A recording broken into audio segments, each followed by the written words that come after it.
Okay, so good afternoon, everyone. My name is Arne Burns. I am with the Illinois Public Health Association, and I am assisting today with this year's 2024 IEHA Spring Virtual Conference. So to kick us off immediately at 1 o'clock, we do have Jennifer Crick and Ben Kester that's going to talk to us today about non-community public water supply updates. So if you all need to share your screen, you should be able to do so. And you just let me know and we'll get started then.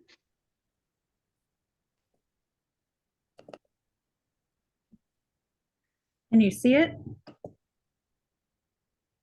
Yes, My screen? Okay. Oh, I had something fancy in there. Didn't even know it. All right. So, hi, my name is Jennifer Crick. I'm with the Illinois Department of Public Health. I run the coliform program.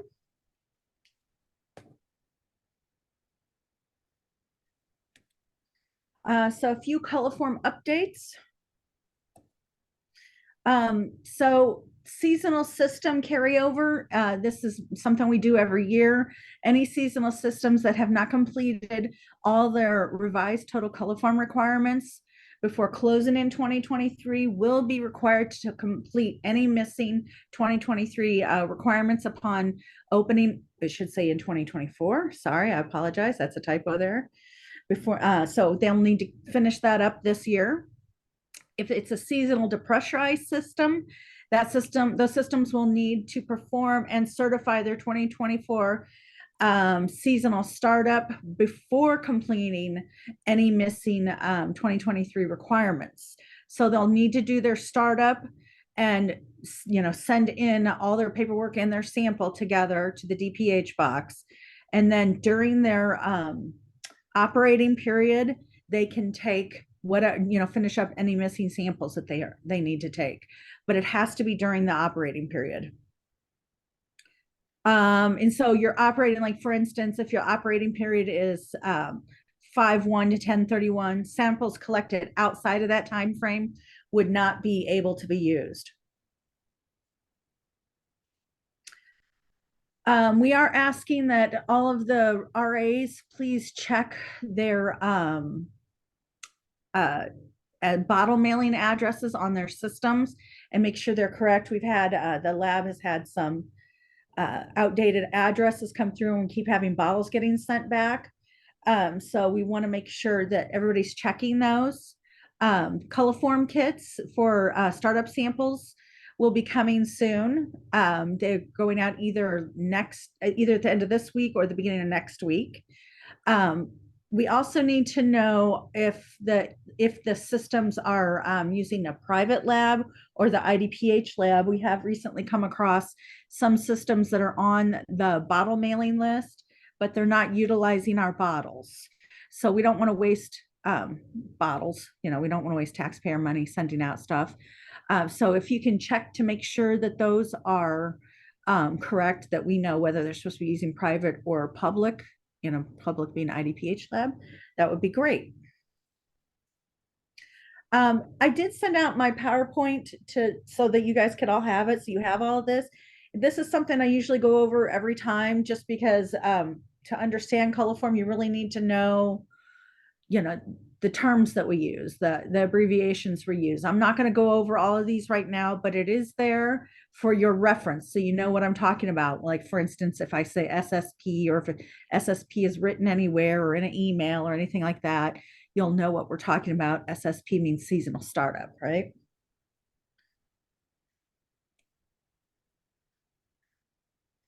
All right, so TC positive sample results. So what is required when you have a TC positive sample result? So if it's TC positive, EC negative, you would automatically need 3 repeat samples taken as soon as possible. Actually, it's supposed to be within 24 hours of notice from the lab. If it is you'll need a raw sample from each well, also within 24 hours, if the system disinfects, so in disinfection means it's chlorination, reverse osmosis, hydrogen peroxide, or UV, or if the system doesn't disinfect, but it has multiple wells. Again, we would still need one raw well sample from every single well attached to that system within 24 hours of notice of the TC positive. So it's really important that you understand and know which of your systems, um, you know, use disinfection and how many wells they have. And we'll get into a little bit more later in this presentation. They'll also need 3 additional routine samples or a waiver. And now additional routine samples are taken the month following the month that the initial TC positive happened. So for existence, and this is set by the revised total coliform rule, it's actually calculated inside of CIDWIS as soon as the positive sample hits CIDWIS.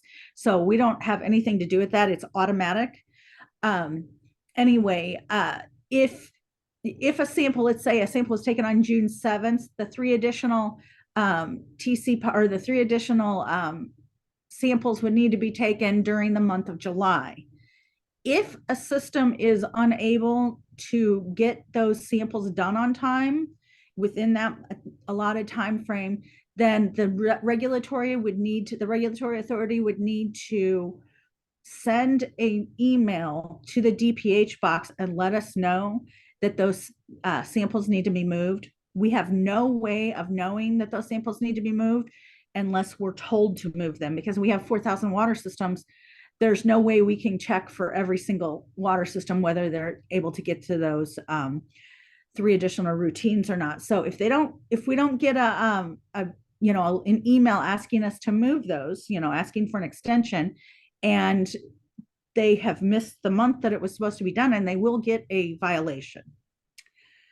So then the next question is, well, what if those repeats that they took earlier, what if they come back positive? Well, then that's what we have, what we call a TC multiple sampling event.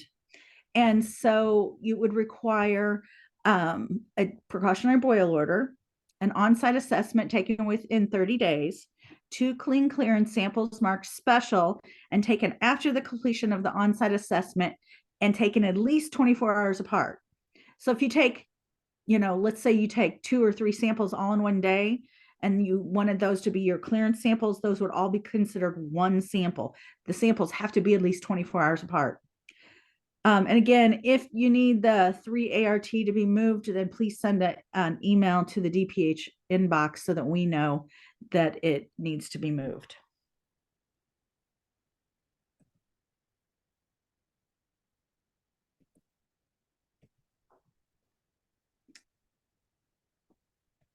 Why it's not moving? There we go. So what is required when a routine monitoring sample is TC positive, EC positive? So the last one, it was TC positive, EC negative, so a coli negative, right? But this one is positive for both. So you'd still have the same exact requirements as what we stated earlier, 3 repeats within 24 hours. If it has multiple wells or if it disinfects, it would also need a TG sample, right? It's still going to need 3 additional routines the month following the month of the initial TC positive. However, it is this, we call this an MCL, because now we have we have a positive and for E. coli and a positive for repeats. Then that would be require a mandatory boil order. It also requires an on-site assessment, 2 clean clearance samples marked special and taken after completion of the on-site assessment and at least 24 hours apart. Again, if the 3 ART need to be moved, please send a request to the DPH inbox to keep systems from having any violations. What is required to waive the 3 additional routines? So you would either need TC positive repeat samples in CIDWIS or 2 TC negative clearance samples in CIDWIS. Now, if those samples, if you have a copy of those samples, but they're not in CIDWIS yet, you can send those along with your waiver. And then we can, put them in and then submit the waiver. But if we do not have proof of either, TC negative repeat samples or TC negative clearance samples, then your waiver will be denied. So we have to have proof of that before we can say yes to a waiver. Again, obviously this is a big deal, so I've got a whole slide on it. What is a system? What if a system cannot make the 3 ART due date? So the 3 additional routines. Remember, that's the three additional routines are due the month following the month that the initial TC positive happened. The RA will need to send a request for extension to the DPH inbox. If we don't get a request and we don't get the 3 ART samples, then the system will get a violation.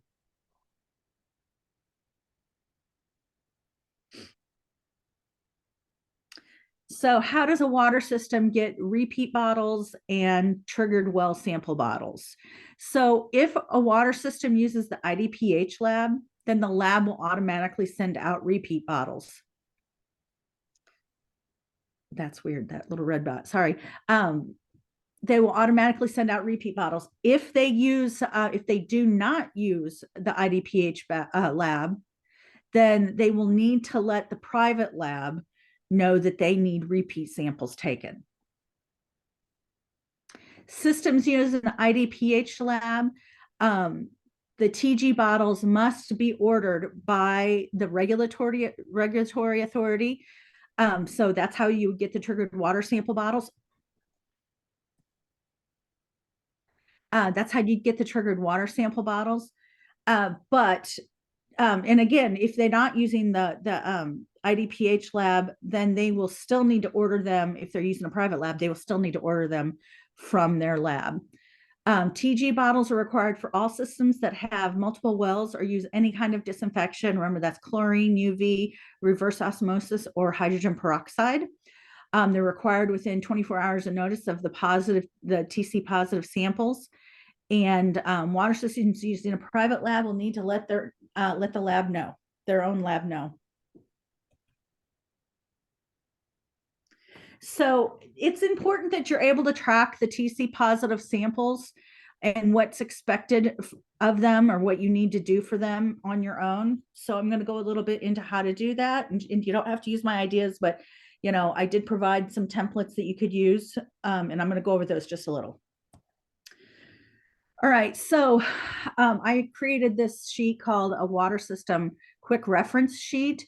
So it's a simple sheet with all the information you need to know about that water system. So it would have like your coliform samples, your nitrate sample, your nitrite sample, the schedules. It would say whether or not where the water sources, whether it's a well, surface, a consecutive connection. Does it disinfect? And then you can mark which one it is. Is it a seasonal system? And if yes, is it depressurized? And what's its operating period? All these things that you need to know. I did leave this or send this to you guys. If you want another copy of it, or if you didn't, I think I sent it to you anyway. I believe I did. If you need another copy of it, just give me an email and I can send it to you. Anyway, it's all the information you'd need. So if you get a TC positive sample, you can go, okay, well, let's see, this system has 3 wells and it disinfects. Well, I know automatically that I'm going to need a triggered well sample for sure. We already know we need the 3 repeats. We're going to need the 3 additional routines, but we're also going to need a triggered well sample so that you know that all right off the bat. So this would be something that you just like put inside of a file or maybe keep in a book, so it's just a quick reference sheet. We do have something similar to it, and this is it, that is in our coliform handbook. So if you have that, you can find it in the handbook. The only thing is this one doesn't address the multiple wells situation. If you need a copy of the handbook, by the way, give me an email and I will send send it to you. Okay, so this is another, oops, sorry about that.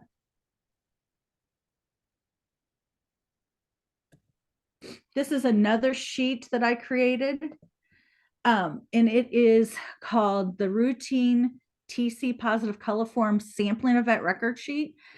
again, if you need another copy of this, you can just send me an email.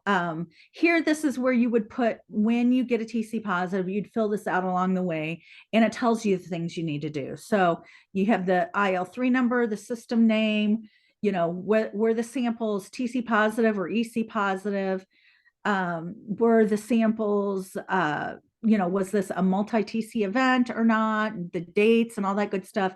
Does it need a precautionary boil order? So it asks you and kind of walks you through all the things that you would need in order to make sure that your samples and your on-site assessments and all that stuff are done on time. And so you know what's coming up. And you just kind of have to read them. Like here it says, does this system disinfect? Well, you would have known that by looking at this sheet back here, right? And then you could just put it right in on this sheet. Yes, it disinfects. How many wells does it have? When you took the TG samples, any TG sample results. These are all modifiable, so you can modify them however you want. Date of repeats, whether they were positive. If they come back positive, you're going to have to jump automatically to the two clearance samples and an on-site assessment, and it'll walk you through that. That's what these little notes along the way tells you you'll need to have a mandatory boil order, that kind of stuff. So you can use those together to help track your TC positive sampling. So anyway, I did put a section in there, and I believe that there was a sheet that I sent along where you can write on it. I think I did that. If not, I do know that you should have the PowerPoints and you'll have the answers to these questions along the way, but I thought we'd go through just a little bit. And I know I can't see you guys, so I'll just give you like a minute to kind of look at the question, and then we're going to kind of practice what I've just explained to you guys.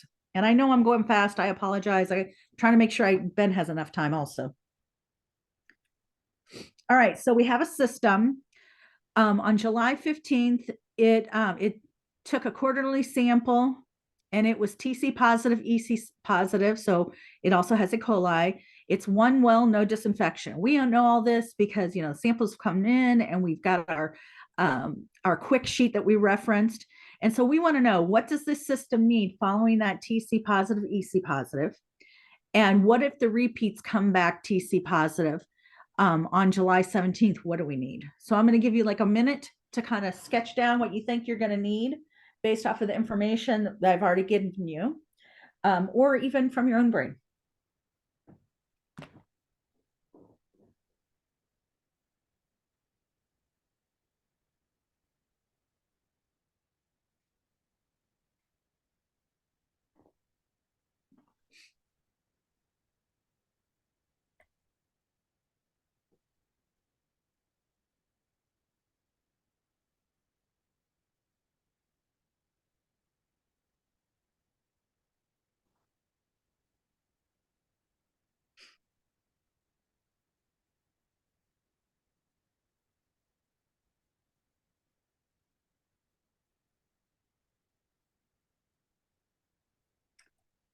Okay, so I think that was probably under a minute. So what will the system need? Well, because it was EC positive, it's automatically going to need that precautionary boil order.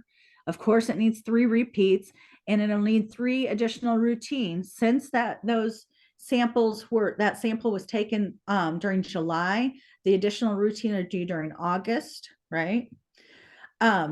If you don't have time to get those 3 ART done, you got to send an email to the DPH box asking for an extension. What if the repeat samples are positive? Then, well, what are you going to need then? Well, now we're also, instead of a precautionary boil order, we now have a mandatory boil order because this is an E. coli MCO.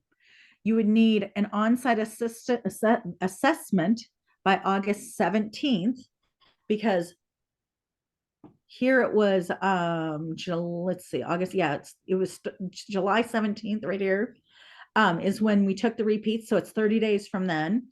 So they would need to be done by August 17th. We would need 2 clean clearance samples taken at least 24 hours apart. And you still need those 3 ART during August. If you can't make it, then you got to send me an email to the DPH box, right? Okay, so system two. On January 1st, it's a system that takes 2 samples a month. On January 1st, both samples were TC positive. They have 3 wells and no disinfection. What will the systems need? And what if the repeat samples are TC positive on January 3rd? Okay, I'm going to give you about a minute to look at that and see if you can get them.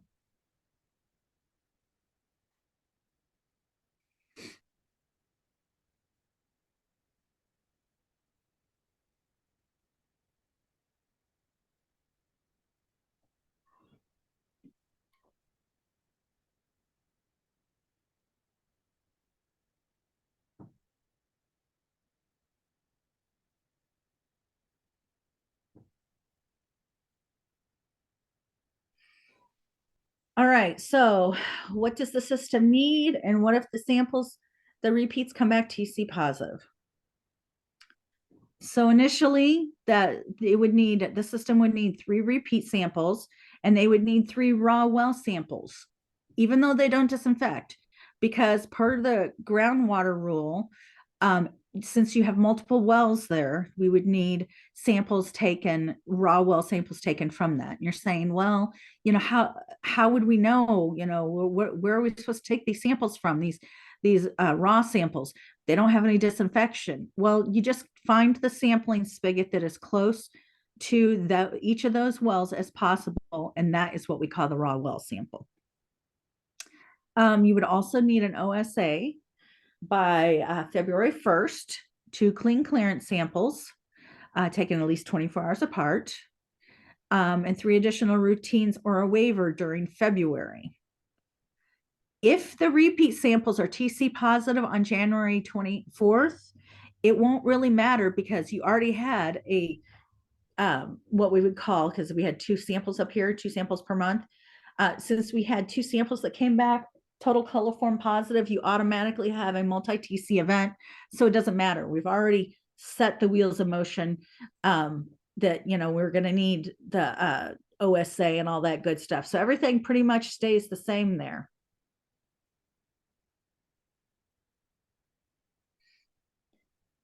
System 3. So on September 3rd, we had a system and it was 1 TC positive routine sample. It has reverse osmosis as treatment and only 1 well. What will the system need? And what if the repeats are TC positive on September 5th?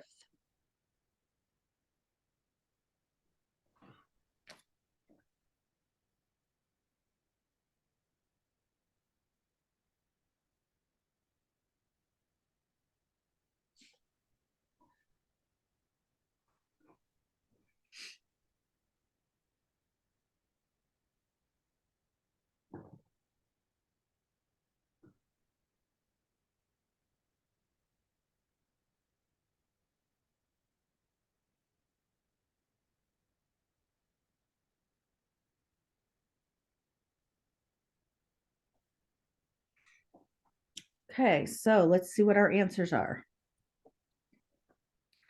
So right off the bat, the system would need 3 repeat samples and 1 triggered sample. It needs that triggered sample because it uses reverse osmosis, right? And it would need 3 ART during October because the sample was taken during September. If the repeat samples are taken on September 5th are TC positive, then you would need an on-site assessment by October 5th. Okay, so September 5th is when the repeats came back positive. So that means you need by October 5th the on-site assessment done, 2 clean clearance samples taken at least 24 hours apart. And then my little question here, what if the TG sample is TC positive, EC positive? So what if that well sample came back TC positive, EC positive? That system would need to shock the well. So with a system that disinfects, the well can be total coliform positive, but it cannot be E. coli positive. Okay, and of course the distribution system can't be total coliform positive either. If it did come back total coliform positive, that means there might be an issue with the reverse osmosis treatment, after, anyway, so they would need to shock it, and then they need to go back and resample. All right, and I just wanted to mention that I did create a coliform training on Train Illinois. We used to call it iTrain, now it's called Train Illinois. It's in if you need this, if you want this sent to you, I can send it to you, but it is in the slides that they sent from this training to you guys. It basically is an overview of all coliform information, all the general information you need to know. It's for anybody really, but you can get 1.5 LEHP credits, or CEUs, I guess you'd call them, from and it's free. You just have to sign up for the Train Illinois account. That's a free account even, but anybody can take it. Water systems can take it, labs can take it. You guys, it's really directed at you guys at LEHPs, but anybody can take it. So I just wanted to promote that and say it's a great overview, especially if you're have a new employee that you want to kind of get caught up on to, all the coliform stuff. And that's all I have. We'll take questions at the end. If you need to get a hold of me, my email is jennifer.l.crick@illinois.gov, or the DPH box, which is dph.noncomdata@illinois.gov. And that's all I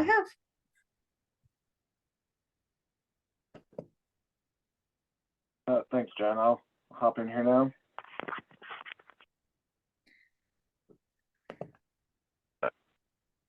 I just unshared, so you can share now, Ben. Yep. Yeah.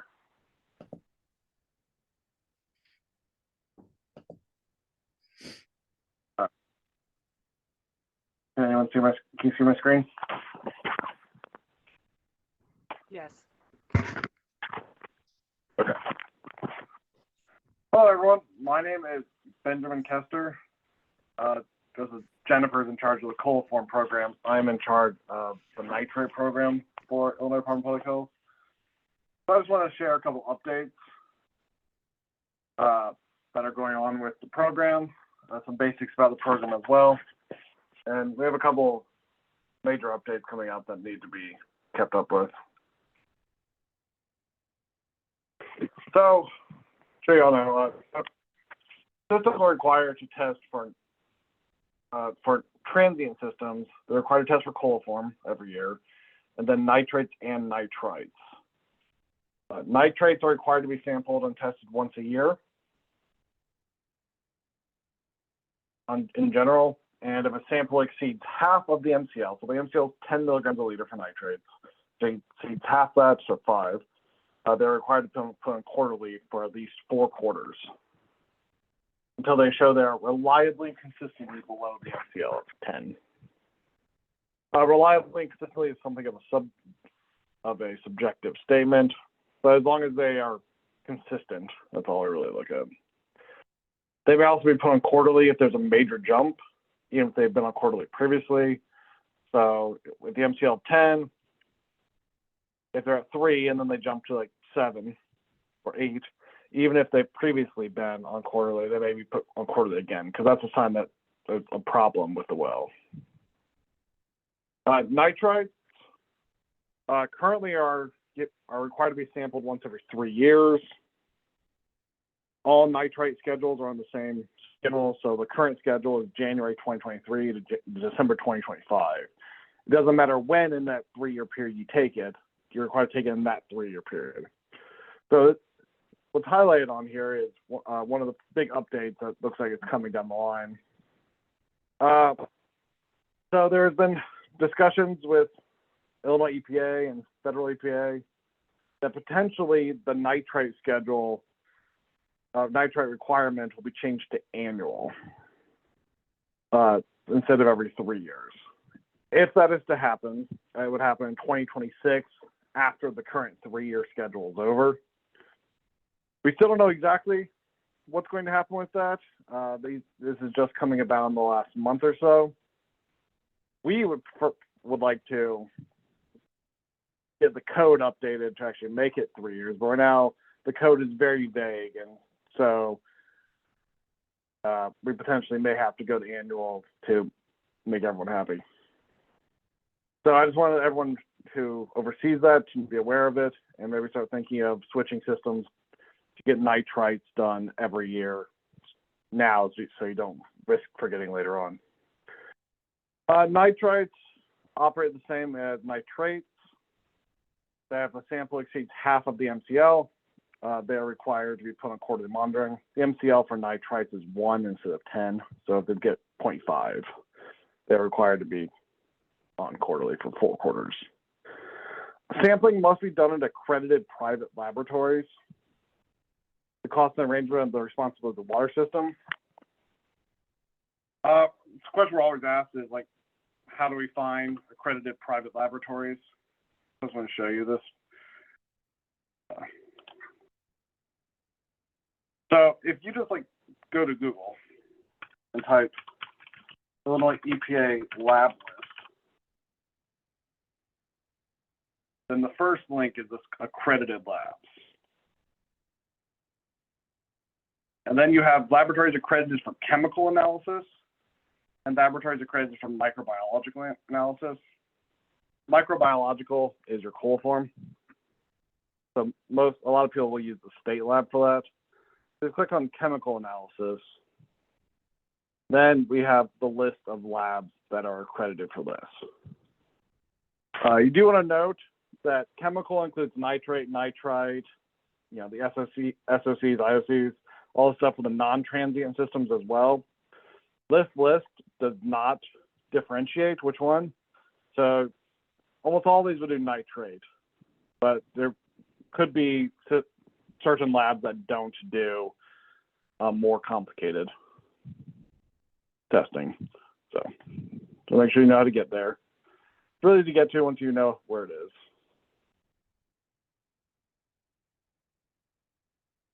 So we'll talk about nitrate and nitrite violations. They really, even though they operate as 2 different systems, they have the same rules associated with them. So there's monitoring violations and MCL violations that are associated with both those. Monitoring are by far the most common.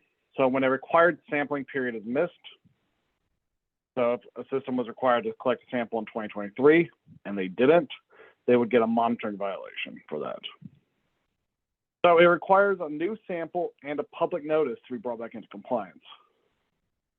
Unlike with what Jennifer was just talking about, coliform, makeup samples are not required. So if a system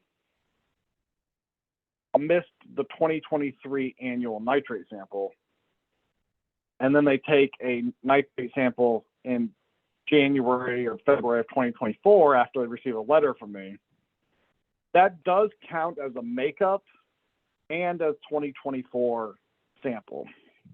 So really they kind of get 2 for 1, but they still have a violation on record now. So you don't have to collect 2 samples, 1 to make up and 1 for this year. So here's a template that we use for public notice. You can make up your own public notice. We send out this one in our letters, but this is not a legal requirement, but this is the letter that they have to use. It just has to have the information of this on it. So once the system gets a public notice, a lot of times they will collect a sample, but will ignore the public notice requirement. But this is legally part of the process of them coming back into compliance after receiving a monitoring violation. So they're required to post the public notice for 7 days or until they receive the results back from the sample, whichever is longer. So they're supposed to post this upon immediately getting it and just keep it up until they get a good result back from the lab.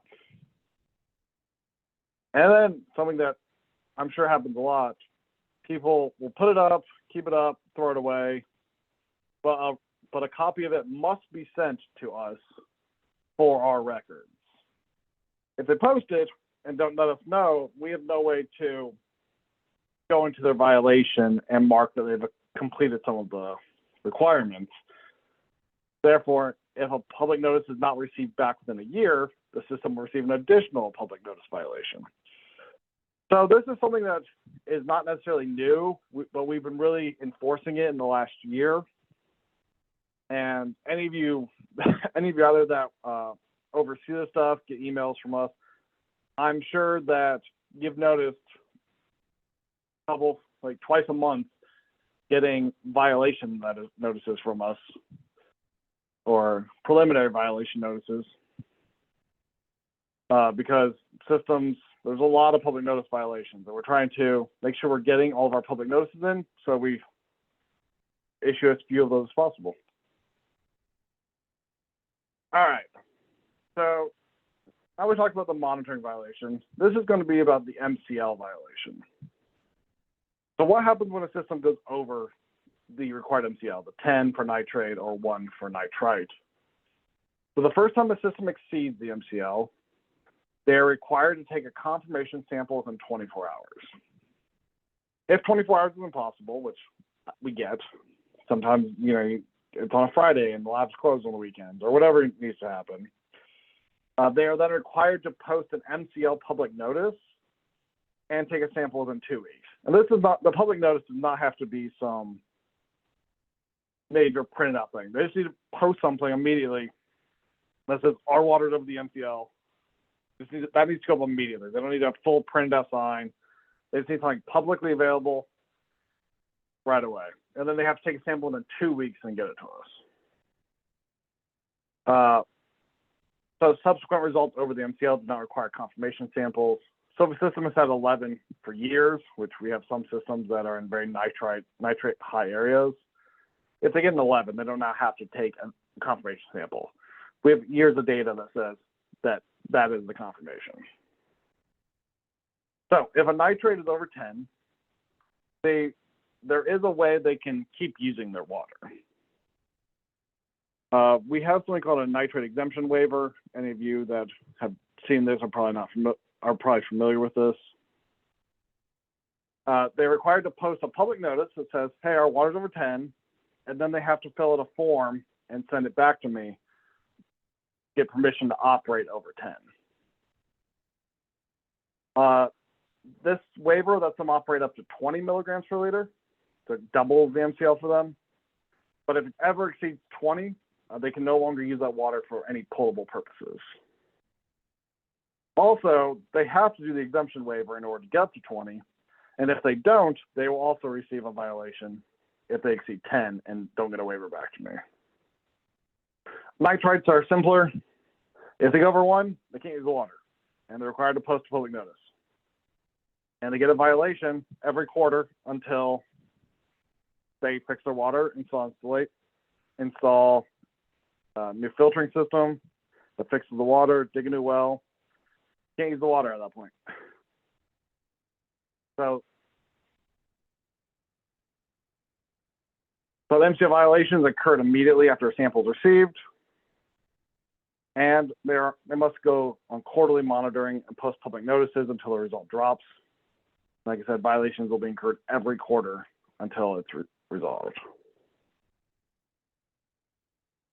Over on the right is the exemption waiver. It's really easy. It's 5 questions, 5 yes or no questions, and a signature. It takes a minute to fill out. So, and whenever a high MCL result comes in, my first priority is making sure this gets to people, because I don't want to shut them down. I don't want them to receive extra violations. So I always will send an email out to the health officials of the county and try to reach to the system themselves. So this waiver is required for all systems over 10, and you're only required to have 1 on record per system. So, like I was talking earlier about a system that has been at 11 for years. As long as they submitted this when they first went to 11, they don't have to resubmit this every year to me. However, if they do go up to 11 and like drop down to 9 and then go back up to 11, they would have to get an additional one at that point. So once I receive a result, the system has 14 days to get this back to me, or we'll start the violation process. And super important, like I said, I have to get this. Doesn't matter if you fill it out. If I don't get it, you'll get your violation. So it must be sent to the IDPH for our records. Over here on the right is the public notice we generally give to systems. So this is what we recommend that they post.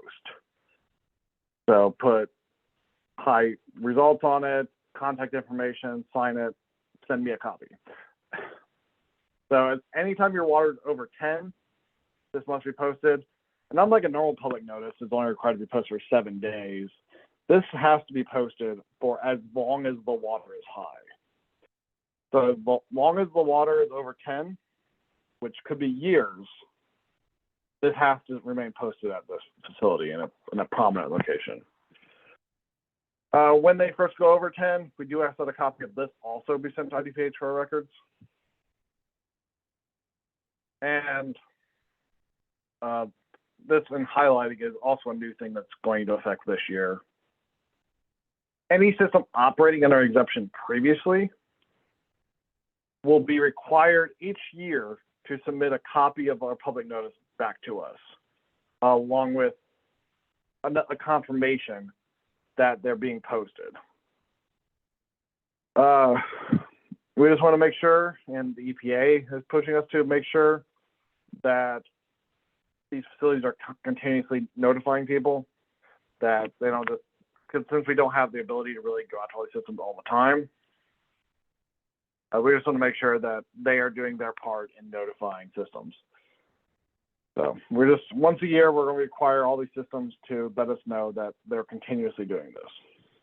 I'm sure any of you health officials that are going out and doing sanitary surveys are also confirming that as well. But we just want a record coming into our office to make sure of that.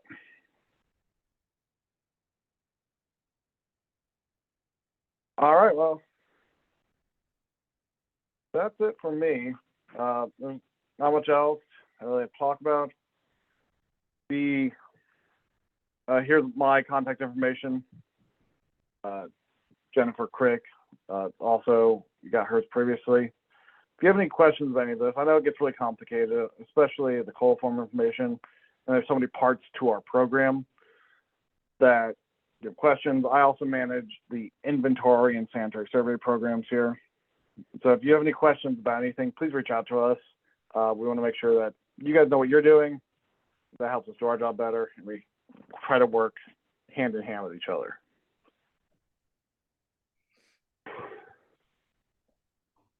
Okay, thank you so much, Ben and Jennifer, for your presentations. Does anyone have any questions? I didn't see anything in the chat, so if anybody wanted to unmute and ask questions, please feel free.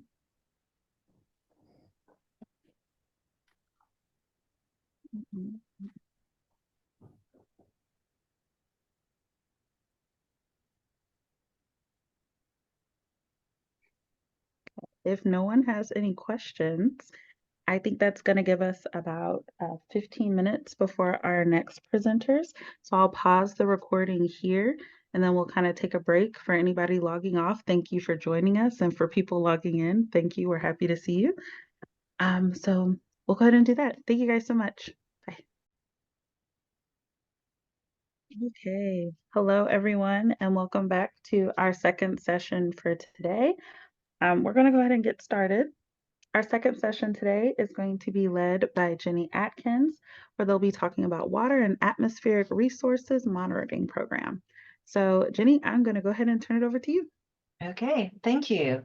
I am Jenny Atkins. I am with the Illinois State Water Survey at the University of Illinois. And as Arne said, I'm here to talk to you today about the Water and Atmospheric Resources Monitoring Program at the survey, WARM for short, tell you a little bit about what we do, why we do it, and the resources we have available for you. So with that, let's get started.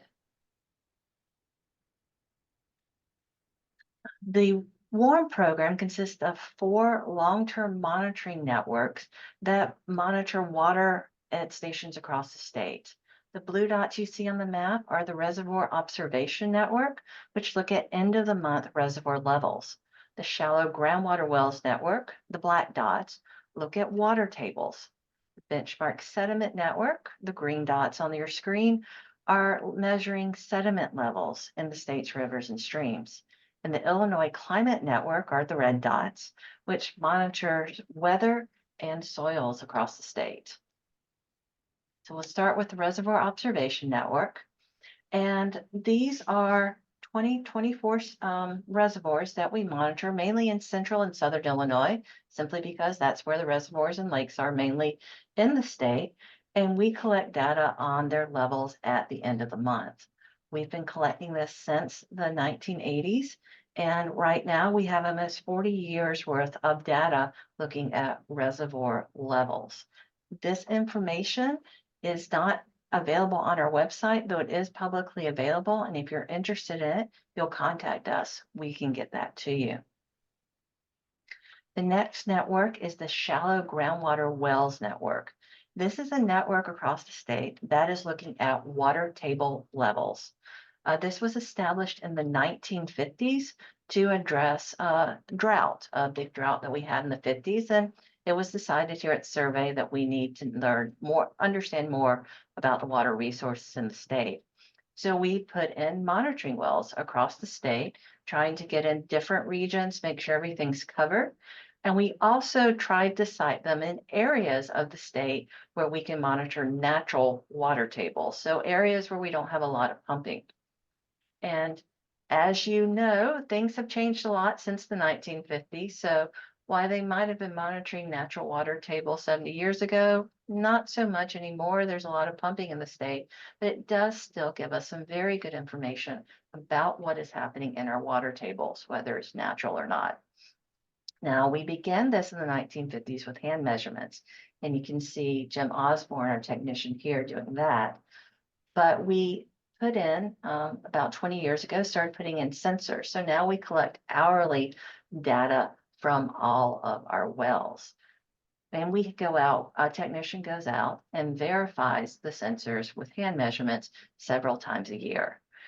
We also have wells at all of our, at or very close by all of our Illinois Climate Network stations. And I'll talk about that a little bit. Then we have the Benchmark Sediment Network. As I said, the purpose of this is to look at sediment levels and loads in our rivers and streams. This was established in the early 1980s to look at sediment transport. At that time, one of the largest concerns for pollutants in surface waters was sediment. So we needed to understand what was happening.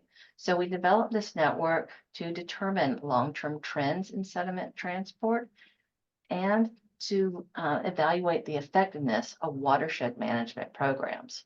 Right now, we have 15 stations across the state where we take samples weekly.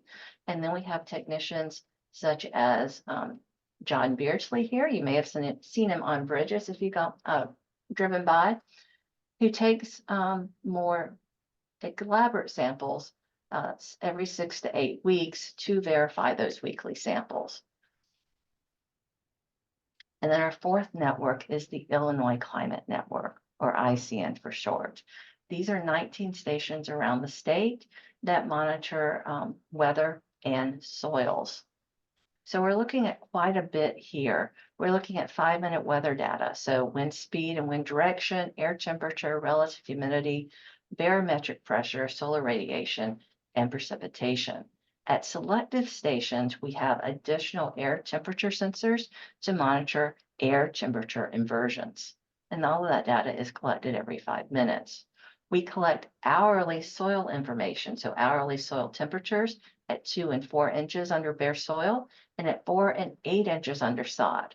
We also measure soil moisture from 2 inches underground to 5 feet underground.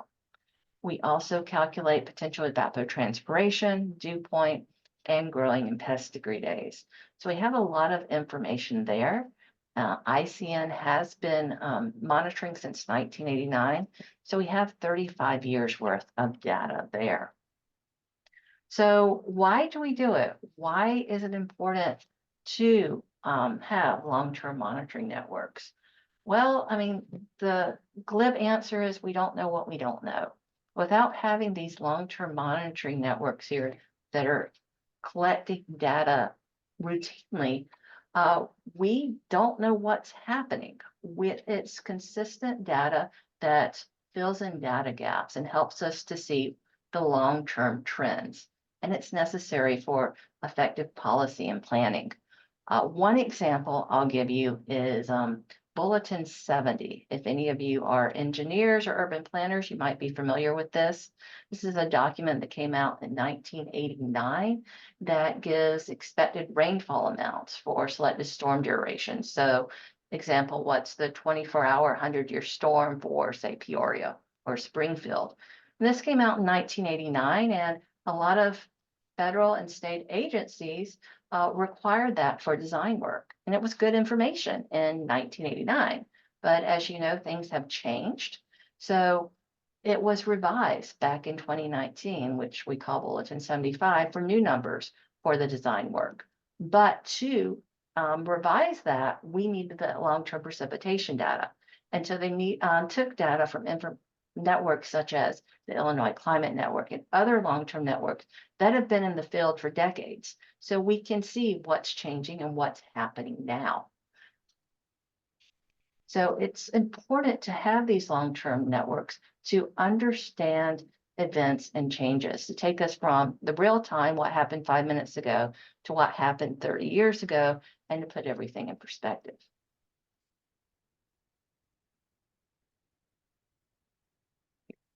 And an example of how we can put things in perspective is a press release that we put out just last week, looking at winter soil temperatures and how it relates to the pest populations we may be seeing this growing season. I don't think I need to tell anyone on this call that Illinois had a very warm winter, and this translated into warm soil temperatures. At 4 inches under bare soil, we saw temperatures that averaged 3 degrees above historical levels for the winter and 1 degree higher than last winter. And those numbers may seem small, but they have impacts.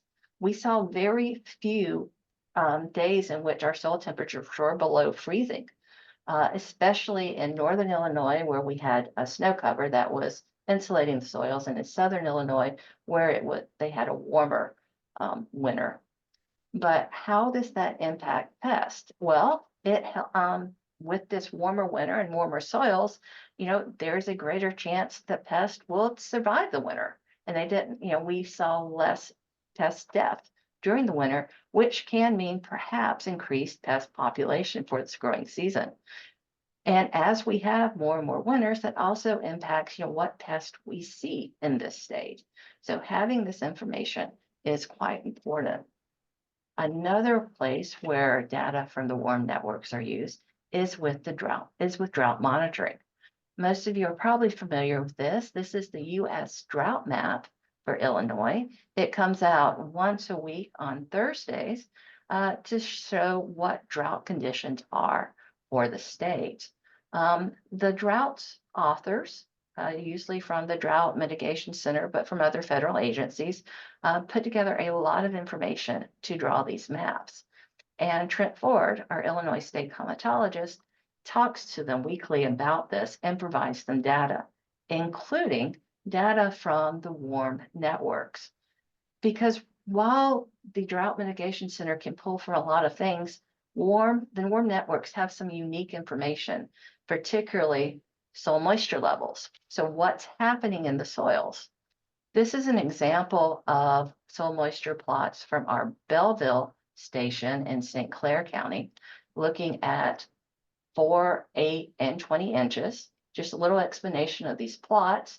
The black line is the historical median from January through December of each year. The dark gray is the middle 50%, the light gray is the middle 80%, and the dashed lines are the record highs and the record lows.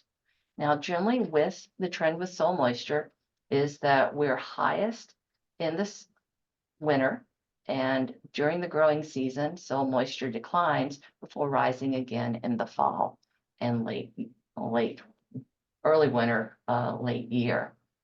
So looking at where we started this year, and this is blue line is this year's data, what we can see at 4 inches, we were pretty much near the median. So we're looking pretty good at 4 inches. And again, we're looking pretty good at 8 inches. But at 20 inches, it's a slightly different story. We're seeing much more dryness at 20 inches. As you can see this blue line, we did increase since our wet January, but we had a dry February, which meant that soil conditions are dried out in February, and right now are at the record lows. So we are dry when you go further down the soil column, and that impacts our water tables. This is the well at the Belleville station. Once again, that black line is the median, and we're looking at the 50th, the 80th, the record high, and the record low. The blue line is our current condition, and our current condition is dry. Our water tables are lower than what we usually see this time of year, which what this is going to mean in the growing season? Well, it depends on what happens in the growing season. If we continue to have rainfall, then this just means not much. It'll continue to hopefully increase and come back to normal. But if we have a dry spring or a dry summer, the fact that we have such low water tables and low moisture in the deeper soil column could be a problem, and we'll just have to see. And Trent provides this information to the drought monitor for them to make decisions. And without ICN that's looking at soil moisture and the water tables and bringing everything together in one place, we wouldn't have this information. We would just be looking at precipitation, and we wouldn't have a complete view of what's happening. Just to give you some a little bit better news, if we go a little bit north in Western Illinois to look at soil moisture at Monmouth and Warren County, once again, 4, 8, and 20 inches, and that blue line is where we are now. Even down to 20 inches, we are very close to normal. We're at normal there. So things are looking much better if we go slightly north. And our well levels, our water tables are looking better too at Monmouth. So you can see the blue line with the rains in January, we saw pretty high water table levels, and they've dropped back in February since we were dry then, but we are back to the median that we generally see here in early spring. So for Monmouth, we're looking better. So a little bit of good news there. Another example of the long-term data, what this long-term data sets can tell us, is looking at sediment in the rivers and streams. And this is from our benchmark sediment network. The dots indicate the level of indicates the level of sediment yield. The darker the dot, the bigger the dot, the larger the sediment. As you can see, we are seeing more sediment in the rivers and streams in western and southern Illinois. But if we look at it long term, let's look at station 249. That is the Sangamon River near Monticello. And if we're looking from the 80s to 2016, looking at sediment loads at that location, as well as sediment concentration, we are seeing a general trend downward. So that means at least for the Sangamon River near Monticello, things are looking a bit better. I will say for these other locations, it's a mixed bag. Some were seeing some improvement, others were not. So, but we need that information to see how things are going. And one example of how we can use all this data to give us a broader picture is the 2012 drought. For those of you who remember, the 2012 drought was it got pretty bad at some points. This is a larger regional drought that encompassed Colorado and Wyoming to the west, to Ohio and Kentucky in the east. And it was what they call a classic warm season drought. We had a warmer winter, a warm January and February, but a very warm March with temperatures, 10 to 15 to 20 degrees above normal. But we also saw dryness in January and February. It's a little bit dry, but particularly in March, where we saw differences of more than an inch below what we normally see. Things got back to closer to normal in April, but we did see warmer and drier weather in May, June, July, and heading into August. And we saw that in evaporative demand. So it wasn't just that we were drier and then we were losing more water to the atmosphere. Blue is the long-term ICN average for reference evapotranspiration. So the water we're losing to the atmosphere from vegetation, rivers and lakes and soils that are going back into the atmosphere. And the red is what we saw in 2012. And you can see a very large evaporative demand in March and even larger demands in May, June, and July. So when we're getting the rain and we were losing water into the atmosphere, and that had impacts on our soils temperatures were warmer than normal. And we saw that particularly here in March. The dark blue line is the long-term network average for soil temperatures at 4 inches under sod. The light blue line is what we saw in 2012. And you can see in March, we were seeing temperatures, excuse me, in the 60s and 70s in March, which are 15 to 20 degrees warmer than what we typically see. So those warmer temperatures are helping the soils to dry out. And we saw warmer soil temperatures really through the spring into the summer. We saw record-breaking soil temperatures in July with 4 of the 19 ICN stations reporting the highest soil temperatures ever recorded at those stations in July. So we were seeing some very warm soils at that point in time, which of course impacted soil moisture. As we can see, blue being the long-term average, the red, what we saw in 2012, we saw very quickly that soil moisture declined in March and April and got down to very close to wilting points at many of our stations in June, July, and August. We saw some rains, increased rains in August, and then in September, this big jump here were the remnants of Hurricane Isaac moving across the state, which did help some of the soils, especially at 4 inches or higher up in the soil column. But if we go further into the soil column, this is soil moisture at 5 feet, 59 inches. We saw that soil moisture levels in 2012 declined pretty significantly for 5 feet. We generally see soil moisture this far down in the soil column to be pretty consistent. So this is a pretty significant decline that we saw here in 2012. And despite the rains coming back in August and September, we did not see improvement in this part of the soil column, which is what we also saw in the water tables. This is the average water table levels, deviations from normals for water tables across the state.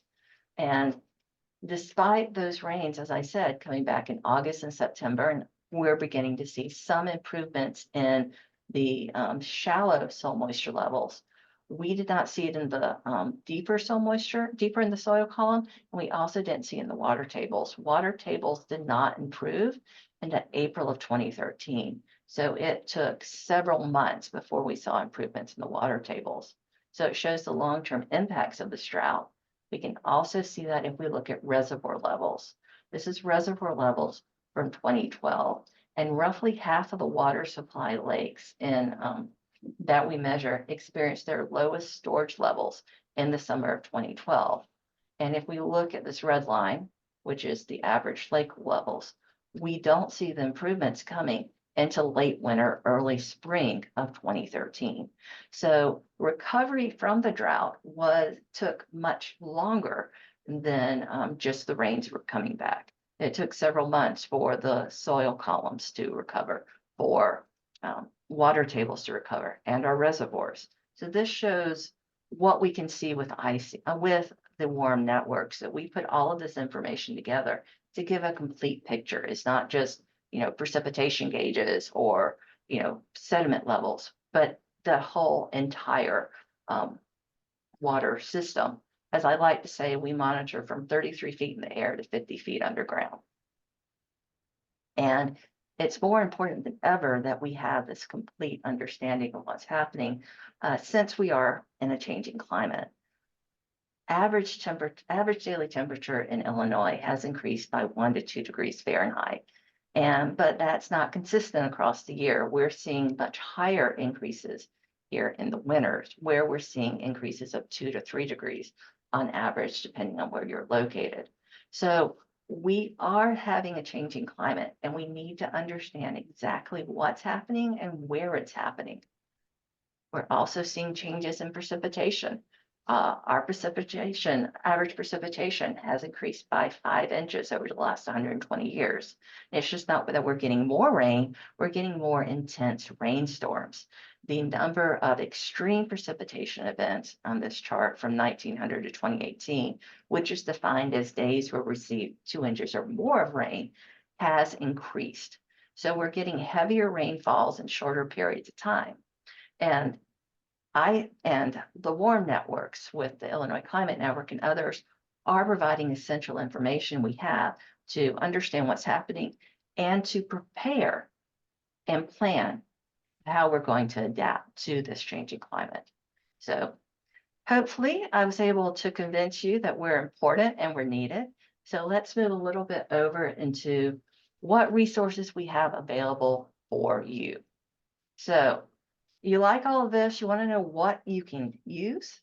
The first place to start is with the WARM website. And the address is right here. And you go to the WARM website, what you're going to get is this is our opening page. So you can choose what you want to look at: weather, soil, groundwater, sediment, stream flow, reservoirs, and you can click on it and get a lot of information. What I want to say here is that we do ask you to register for this website. There is no charge for any of our services, but we ask you to register because, well, we are not completely state funded and we're always looking for funding sources. So I have to provide information as to who's using our tools and our data, and where they're from. So what we ask you are 2 pieces of information. One, your location. So are you from Illinois? Are you from elsewhere in the US? Are you from a country outside of US? Very general location information. And then we ask you to self-identify. Are you a farmer? Are you in K through 12 in education? Are you in environmental industry? We just ask you to self-identify in those very broad terms. And that is simply so we can keep this program running. So you do have to register, but there's no charge. And by registering, you help us keep it at no charge. So let's move into what we have on our website. We have a lot of information there. You can see what happened in the last hour, what happened in the last day. So how much rain or how much precipitation did we get last day? Or what were the high soil temperatures we saw? You can also, if you're interested in weather and soils, you can go to the ICN station pages. This is an ICN station page for our Springfield station, which shows conditions for the last hour. Underneath here, if you scroll down the page, you'll see conditions for the last day. You can also download data going back to 1989. So if you want to look at 35 years worth of data, have fun. You can get it from our website. On the right side of these pages are plots, weekly graphs, we call them. And if you click on one, it takes you to this dashboard where you can look at either weather information tab or the soil information tab. And it just gives you a quick snapshot of what's been happening for the past week. So you can see what's the average air temperature, or how hot we get for the last week, or how cold we got for the last week. How much precipitation did we get at the Springfield station last week? But if you want even more information, you just click on one of these plots and it takes you to this data viewer, and you can select your time frame. So you can see what happened in the last week, last month, last 10 years. You can see those plots just by selecting whatever time frame you want. So there's a lot of stuff here that you can play around with. Also on our site, we have this air temperature inversion map that's updated every 5 minutes. As I said, at selected stations, we currently measure it at 10. We measure air temperature inversions. And the way we do that is we have additional air temperature sensors. So we're measuring it at 10 feet and 1.5 feet, as well as our typical 2 meters. And we are, and thanks, and we're doing that in order to look at the difference in air temperatures with high. In typical weather, air temperature decreases as you go get further from the land surface. During air temperature inversions, however, air temperatures are, it's just the opposite of that. And we see the cooler temperatures closer to the surface and the warmer temperatures further away from the surface. We collect this data every 5 minutes and put it on our website in this map. It's a real easy map. We have a green arrow pointing up. That means there's little or no inversion potential. If you have a red arrow pointing down, we're saying that there is an inversion potential. This was created mainly for agriculture. The concern was for pesticide drift. So we received money from USDA and the Illinois Farm Bureau to add these sensors. And the plan is to outfit all of our stations with them. But inversion information is important for many different reasons, including looking at pollutants, looking at smog.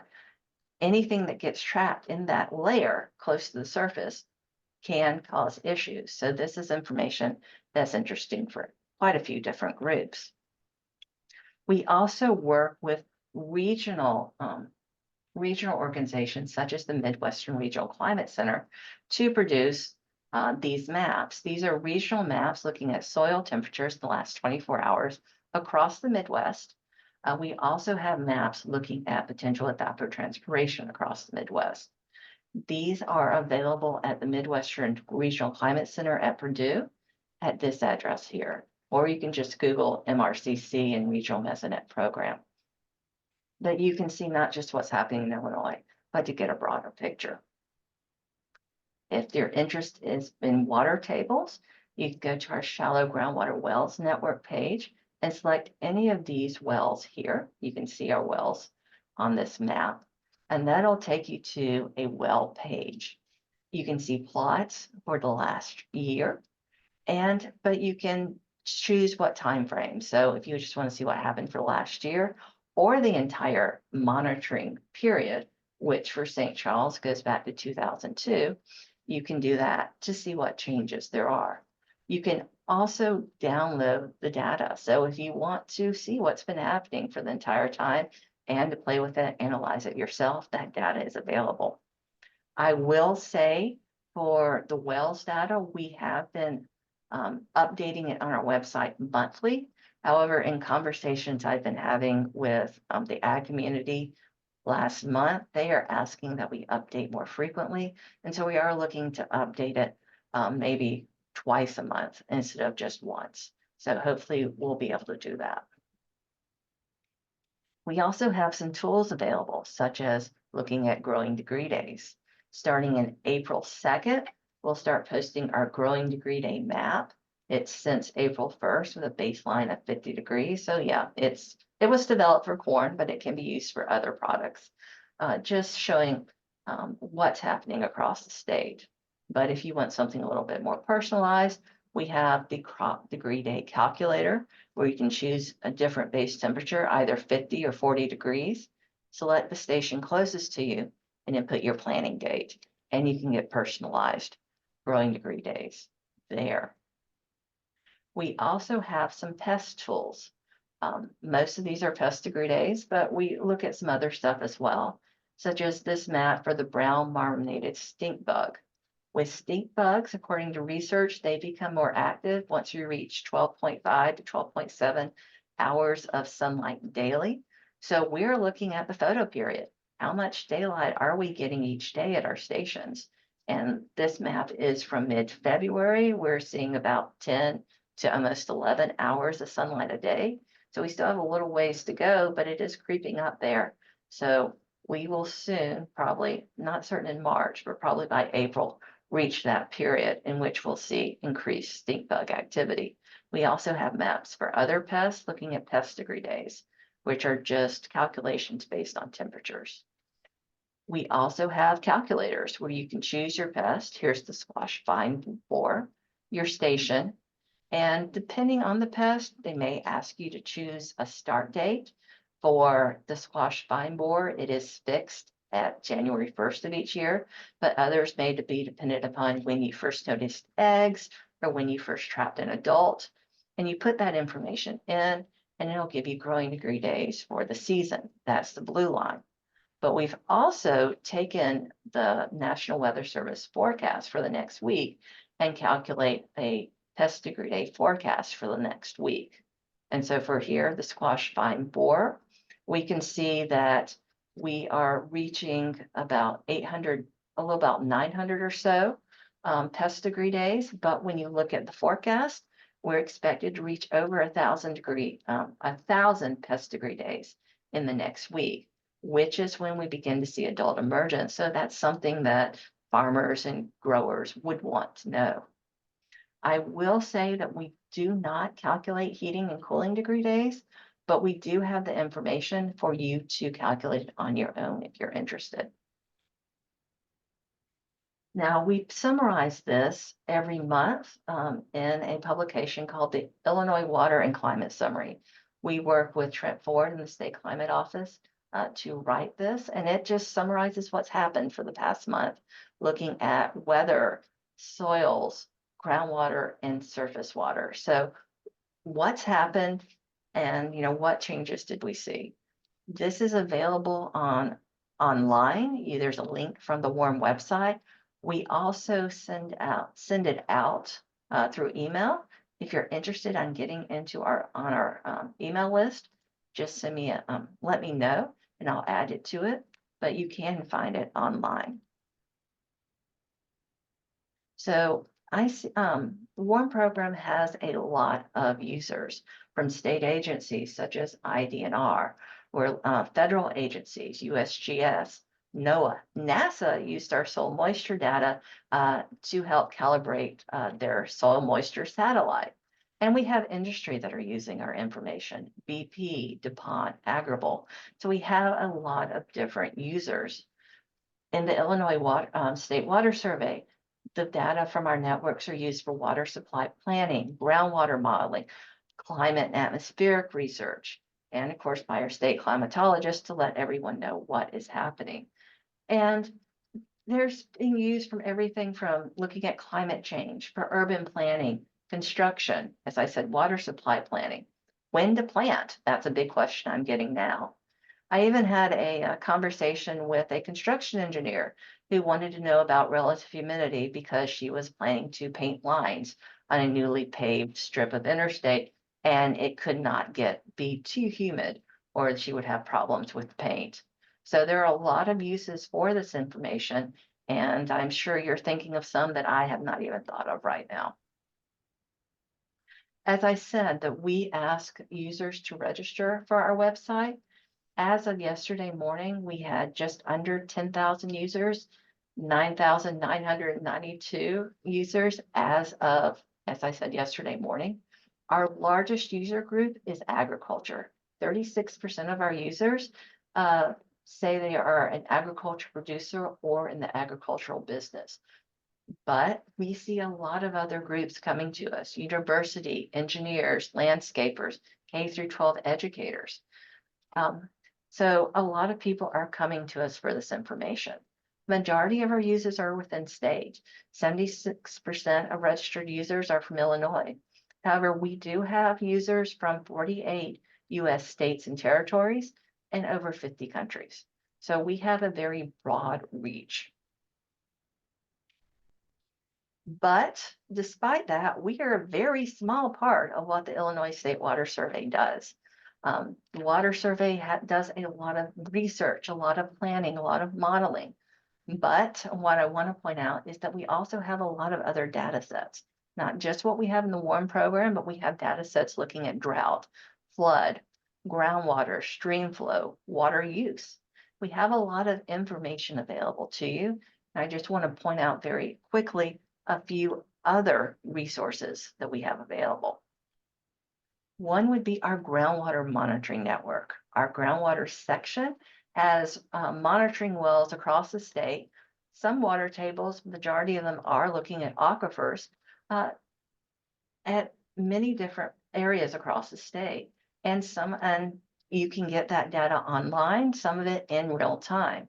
This is an example of a well in the Muhammad Aquifer where you can see what's been happening for the past year, the past day. You can also download data. So we have a lot of information on groundwater quantity. One place that we're looking at a lot is the Imperial Valley. So if you're in Tazewell or Mason counties, this may be of interest to you. We work with the Imperial Valley Water Authority to look at precipitation and groundwater levels in this area. These pink circles are where we have precipitation gauges, and the blue triangles are where we have monitoring wells. So we're looking at how much precipitation this area receives. We're also looking at what the water tables are in this area.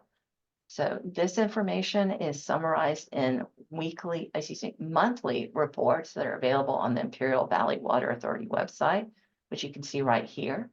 Also, Erin Bauer manages this for the Illinois State Water Survey, and she mails these reports. She has a mailing list where she emails these reports out. If you're interested in being on that, please let me know or contact Erin, and we can make sure you're added to that.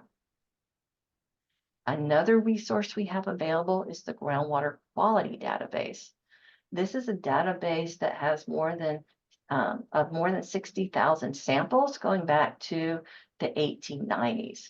And this has groundwater quality data from many different sources, including the Water Survey's Public Service Laboratory, as well as our research projects, including a research project. This is an example of something Walt Kelly and other researchers here at the Water Survey did. I was looking at arsenic levels in wells in a specific area of Illinois. We have that information and information from quite a lot of places across the state. This information is unfortunately not available online, but it is publicly available. So if you're interested, please contact Devin at this address here. And I want to end with just a little shout out of some specialized monitoring we're going to do next month. And on April 8th, the US will be seeing a total solar eclipse with the path of totality starting in Texas and ending in Maine, at least for the continental United States. And it's only passing through southern Illinois. Now, the last time we saw this was in 2017. And when we did specialized monitoring at all of our ICN sites to look at collected 10-second weather data and posted on our website every minute. So you could watch the eclipse as it passed through, looking at how it impacted air temperature and solar radiation. We're planning to do the same thing next month on April 8th. We've already set up our website and are programming our stations now. We'll be collecting, as I said, 10-second weather data and posting the solar radiation and air temperature data online every minute. So if you're in Freeport, not making it down to Carbondale, want to see what's happening down there, you can look at our website. Or if you just want to see, what the differences are in the state. How are things different in St. Charles versus Perry versus Dixon Springs? Well, you can see how the different levels of solar radiation we're seeing during the event. So quite a bit of information will be available. I'm looking forward to it. Made quite a lot of pretty graphs last time. I'm looking forward to it again. So with that, nice bit quicker than I thought. I'd just like to say that I invite you to go to our website, check out what we have. We're also on X or Twitter or whatever it's called today, and Facebook, so you can see what we have there. And with that, I'll open it up to any questions. I'd also perhaps, are there any questions yet? If not, I'd like to just open up with a question myself. We work with a lot of agriculture, but not a lot with environmental health. What resources, what tools, what data are you not getting that you need? Anyone want to take that question?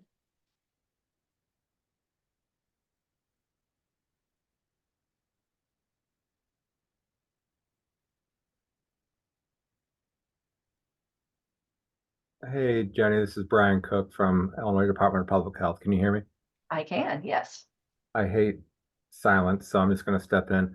So I work in the environmental toxicology program. I'm actually speaking next, but something we would like, I'm definitely interested in is your groundwater data, and you'll see um, if you stay for my presentation what I'm talking about. We work a lot with citizens who have concerns over the private well quality and how do they go about testing and what do the test results mean. And one thing we've been trying to get off the ground is a private well testing campaign, is what I'm calling it.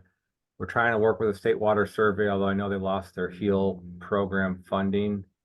Um, but we're trying to come up with ways to educate citizens on contaminants that may be in their wells. And arsenic definitely comes to mind. So I'd be interested in getting that data that you mentioned.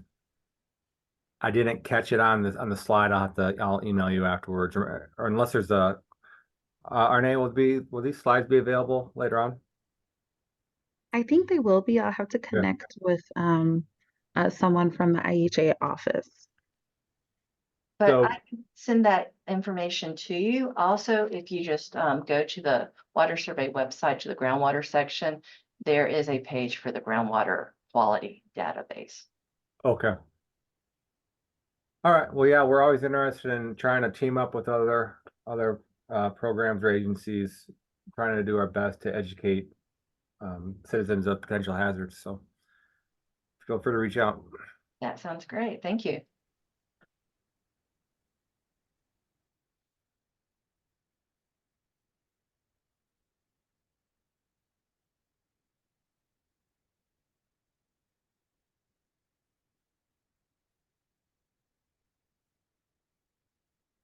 Okay, there's something in the chat from Elizabeth. She's used the private well database for information. That's great. Thank you.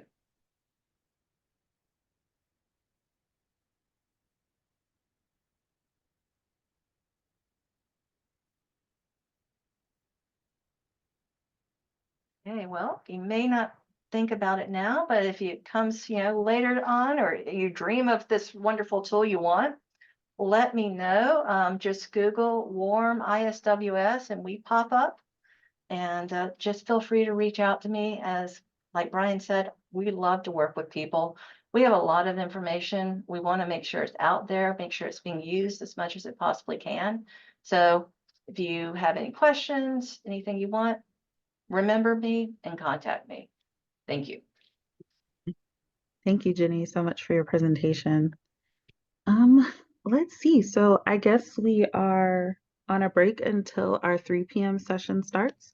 So again, like last time, if you'd like to step away, if you need to log out, please do so, but I will resume our recording when it is time for us to come back for our 3 o'clock presentation. Thank you. Okay, hello everyone, and welcome back for our last session for today. With us, we will have Brian Cook, who will talk to us about common contaminants in water. So, Brian, I'm going to go ahead and turn it over to you to get us started. All right. Thank you. So again, I'm Brian Cook. I'm with IDPH within the Division of Environmental Health. I'm the manager of the Environmental Toxicology Program. Today, I'm going to give you 2 presentations. I'm going to take a break in the middle. I'm going to just provide a broad overview of contaminants that we typically deal with in private well water and then also in fish tissue. And see if I can advance here.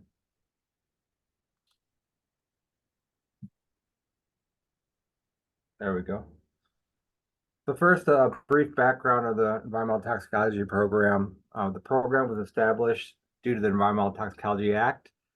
Basically required IDPH to establish a program to investigate threats or potential threats to public health related to environmental exposure to hazardous substances. Also need to assess and study the human health effects of these exposures. So in layman terms, we evaluate environmental data, we assess potential public health hazards, and the other half of the job is really to communicate the findings to state and federal partners and also affected communities. So half of the job is science, the other half is education outreach. We do a lot of different things here, but there's, I guess, 3 main duties we have. First pertains to site work. These are sites that Illinois EPA or US EPA are investigating. They send us data, whether it be air, water, soil data, and we write health consultations or public health assessments, which basically summarize potential health risks at that site. Another large role is our responses to citizen inquiries and investigation of certain complaints. And then third, we issue fish consumption advisories, and this is based on Illinois data. We've been doing it for a few decades now. We work alongside Illinois EPA, Department of Natural Resources, and Department of Ag to accomplish this. So I'll start with contaminants in private well water. And I mentioned our site work, and a lot of our site work is related to private well contamination. So we get a lot of experience evaluating well data. So for those who may be unfamiliar with the term, private wells are simply wells constructed on private property to serve as a water supply. Usually these are in rural areas, but this isn't always the case. Sometimes you can have these in suburban or even urban areas where there's community water supplies available. We don't have, IDPH doesn't regulate, IDPH regulates the construction and abandonment of wells, but we don't have the authority over private well water quality. Private well owners are ultimately responsible for testing their own water. There are some exceptions to this. I've listed them here. Hazmat incidences and emergency responses. Typically, EPA or IEPA will go ahead and collect data for us. Leaking underground storage tanks, those are usually under the oversight of Illinois EPA. And the hazardous waste sites that I mentioned in the introduction, that data is already being collected as part of state and federal investigations. Citizen complaints indicative of a threat to human health. This is an important one. These are the types of things that we usually get involved in. And in some cases, these can spawn into actual Illinois EPA investigations or potential Superfund sites. And then lastly, landfills. There is a requirement, not a lot of people know about it, but Illinois EPA is required to provide annual testing of private wells within a half mile of active or inactive landfills.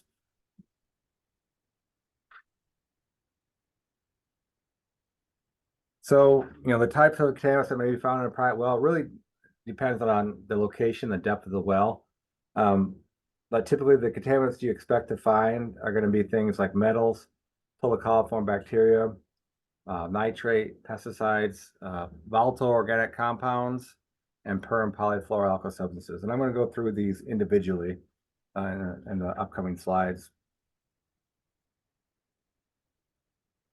So metals, they're often elevated near industries and hazardous waste sites. A lot of our site work is related to metals in groundwater and soil. However, some metals can occur naturally at levels of concern. Things like arsenic, which can cause skin cancer and thickening of the skin, and then manganese, which can cause neurological problems in children. These metals are found at elevated levels in soil and groundwater. And for example, I pulled the last 8 years of Illinois community water supply data from groundwater supplies. So these are groundwater supplied community water supplies, and this is untreated groundwater. So this is raw, untreated water. And 7% of the samples exceeded EPA's lifetime health advisory for manganese, which is 300 parts per billion. And 9% of the samples exceeded EPA's arsenic MCL of 10 parts per billion. But it's important to note regarding arsenic that MCL for arsenic is not a health-based guideline. It includes treatability and economics. So in reality, the MCL for arsenic is set at a cancer risk of 1 in 20,000 for people who drink average amounts of water. And it's closer to 1 in 5,000 for people who are in the 95th percentile for water consumption. So this is people who drink 3.5 to 4 liters of water per day. And also the arsenic MCL also exceeds the non-cancer health guidelines that IDPH uses. So, as Jenny kind of stole my thunder on this, but arsenic tends to be high in groundwater from central Illinois, particularly in the Mahomet and Glassford aquifers.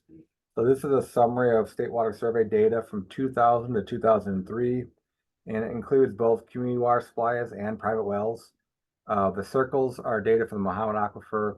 The squares are from Glassford.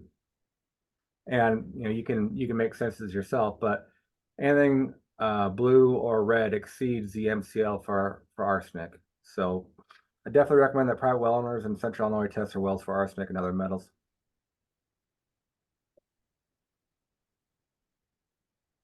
And then another common contaminant we deal with is total coliform. And to be honest, we don't really receive a lot of calls regarding total coliform. This is probably because local health departments usually offer testing. But total coliform bacteria includes harmless bacteria that's just naturally found in soil and plants. It also includes harmful bacteria such as E. coli that can be found in animal and human waste.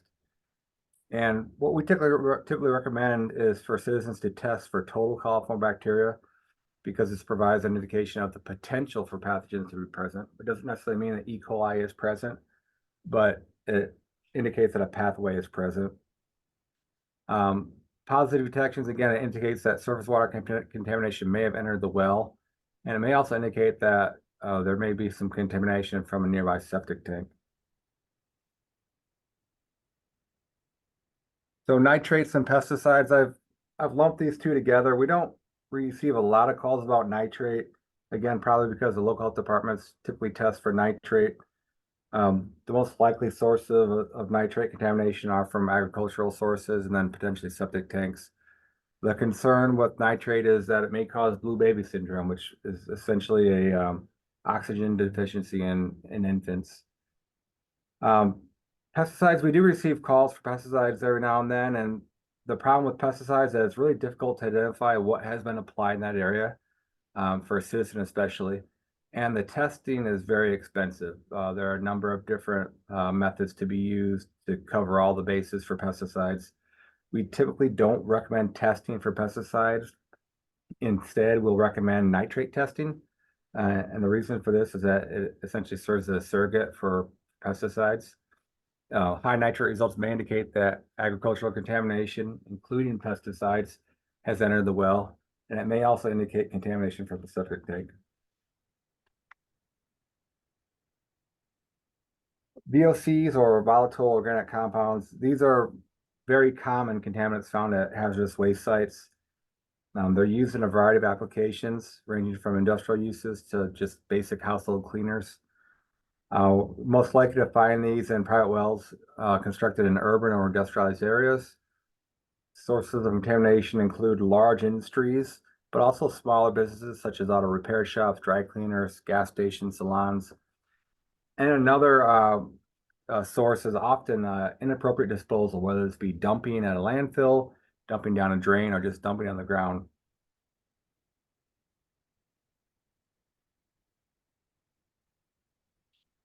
So I mentioned a lot of our site work deals with VOC contamination.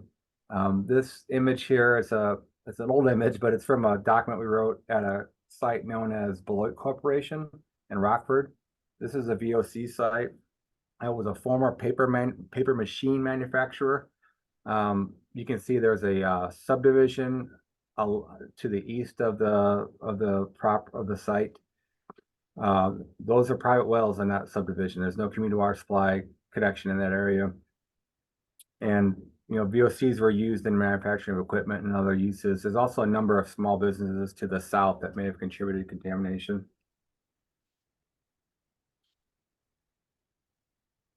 So eventually, groundwater and private well water became contaminated in this area. This map here shows different plumes of various VOCs from the site.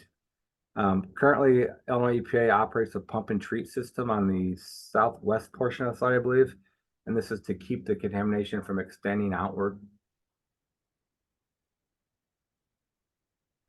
And then this is another VOC site we have. We just received data for this one this year. It's called Beaver Valley Road. And really, this is a kind of a question mark to us. It's a site that Illinois EPA has been investigating for, I think, 15 or 20 years. And it all started due to a citizen complaining about water quality. They had a sheen or an odor in their water. They had it tested for VOCs. It came back with high hits of, I think, PCE and TCE. And that spawned an investigation by Department of Public Health. We tested, I think maybe 50 or 60 wells back in the day, confirmed that there is contamination at a large scale, and then we handed that over to Illinois EPA to conduct a more formal investigation. So we're still detecting levels in this area, but I'll be honest, the levels are low. They're lower than the MCLs now and any health-based guidelines we have. But it just goes to show that things like VOCs can kind of crop up in areas where you wouldn't suspect to find them. And PFAS, I'm not sure how familiar participants here are with PFAS, but PFAS are per and polyfluoroalkyl substances. You may have heard them being referred to as forever chemicals. There are over 10,000 individual PFAS chemicals or compounds. We don't know a lot about most of them. We know a lot about maybe 10 different PFAS. The rest, we don't know a lot about. PFAS have been used since the 1940s for water and stain resistance. So these are chemicals produced by companies such as 3M and DuPont, applied to fabrics, cookware, wrappers, things of that nature. And there are some valid human health concerns. They have very long human half-lives. They can stay in the human body for up to 15 years in some cases. They may cause cancer, decrease birth weights, and immune system effects. So there's really a wide array of PFAS sources out there, but it all really starts with the chemical manufacturers. In Illinois, we have at least one manufacturer, and that is 3M in Cordova, Illinois, along the Mississippi River. Firefighting foam or aqueous film forming foam, AFFF foam, is also a major source, and this tends to be found at Air Force bases or Department of Defense sites, where they've actually conducted training on how to actually put out jet fuel fires and things of that nature. Paper manufacturers and textile manufacturers, these are two industries that are often associated with contamination. Usually it's the biosolids from their processing. Metal platers is also another source. I mentioned biosolids here, not only for industrial purposes, but also for sewage treatment plants. PFAS are detected in human blood.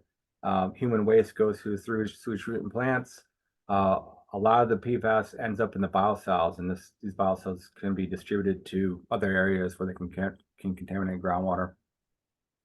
And then septic tanks. We don't know a lot about this in Illinois, but in Massachusetts, there's a study done.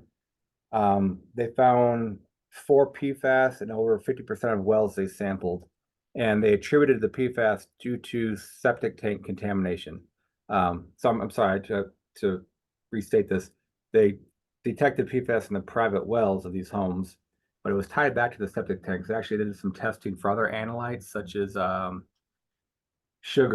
sugars, artificial sweeteners, sucralose, things like that were actually found, and they're correlated with the PFAS, which basically determined that the PFAS came from the septic tanks. So, I mentioned that Beloit Corporation was a paper machine manufacturer, and that, these types of industries are often associated with PFAS. I forget the year, maybe it's 2022, 2021. There was a fire on the Beloit Corporation grounds. There was a company known as ChemTool that was operating there. And it's a large fire. AFFF foam was used to put the fire out. Due to concerns over the foam entering groundwater, Illinois EPA did some testing. They found very high levels, not only near the site, but in neighboring private wells. So again, these type of industries are often associated with PFAS. Based on the chemical signature that they found in the private wells, it's not likely that the PFAS came from the firefighting foam. The firefighting foam they used different analytes that they were not detecting in these private wells. So it indicates that this PFAS was there prior to the fire.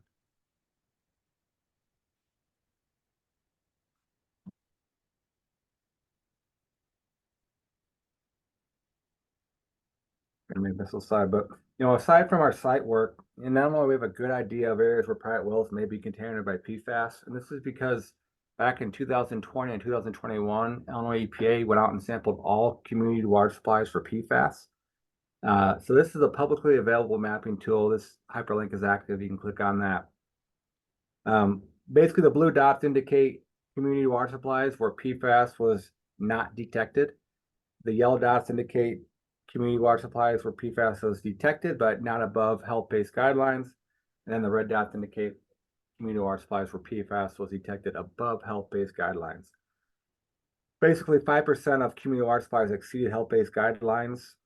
And I think it's important to note that about 91% of community water supplies in Illinois obtain their water from groundwater. So this may be a concern for private well owners near these community water supplies or in the general area. And in general, just looking at the data, PFAS tends to be associated with highly populated or industrialized areas. This is probably due to the use in industries, and then again, just their widespread use in consumer products.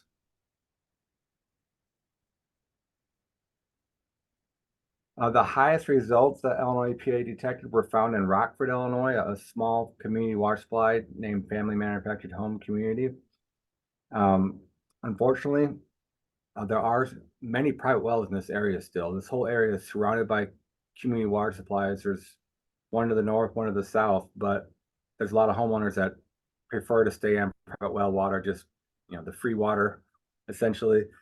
And due to the concern over citizens, we went ahead and teamed up with Winnebago County Health Department to conduct some private well testing. And these were our results. We found essentially identical results that the Illinois EPA observed in the community water supply. Very high levels east of the community water supply. We do not have a known source for the PFAS, but if I had to take a guess, maybe related to the fire station on the eastern end of the plume. There's also a pit. You can see it in the kind of in the center of that screen there, that sandy pit. That's actually a low-lying area, a depression that I don't know who's been doing it, but they've been filling that area with soil and rock for decades, apparently. So perhaps there's been some contaminated soil or biosolids added to that.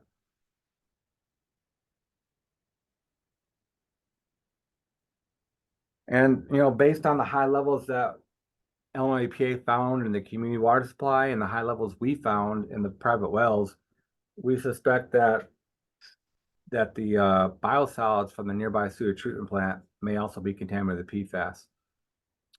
We went ahead and FOIA'd the records from Illinois EPA to see if this nearby community water supply, sewage treatment plant was actually distributing their biosolids in different areas. And it turns out they have been distributing thousands of tons of biosolids to agricultural areas to the west, mainly the northwest and to the southwest of the site. Now, we don't have any test results of the actual biosolids. Illinois EPA does not require PFAS testing of biosolids, at least not yet. But based on the high levels in the groundwater, we suspect that biosolids would definitely have high levels as well, mainly based on information from other states where biosolids tend to have higher levels of PFAS compared to the effluent. And then this is another city we kind of have our eye on. It's Mount Morris. It's just a small community, 3,000 people. They've got fairly high levels of multiple PFAS. The blue dot above that red dot is actually a 1,500-foot well that they've dug. The red dot that's highlighted is a 500-foot well. PFAS tends to be, and VOCs in general, tend to be in the shallower groundwater. So there are a number of private wells to the east of this location. So that's also a concern for us.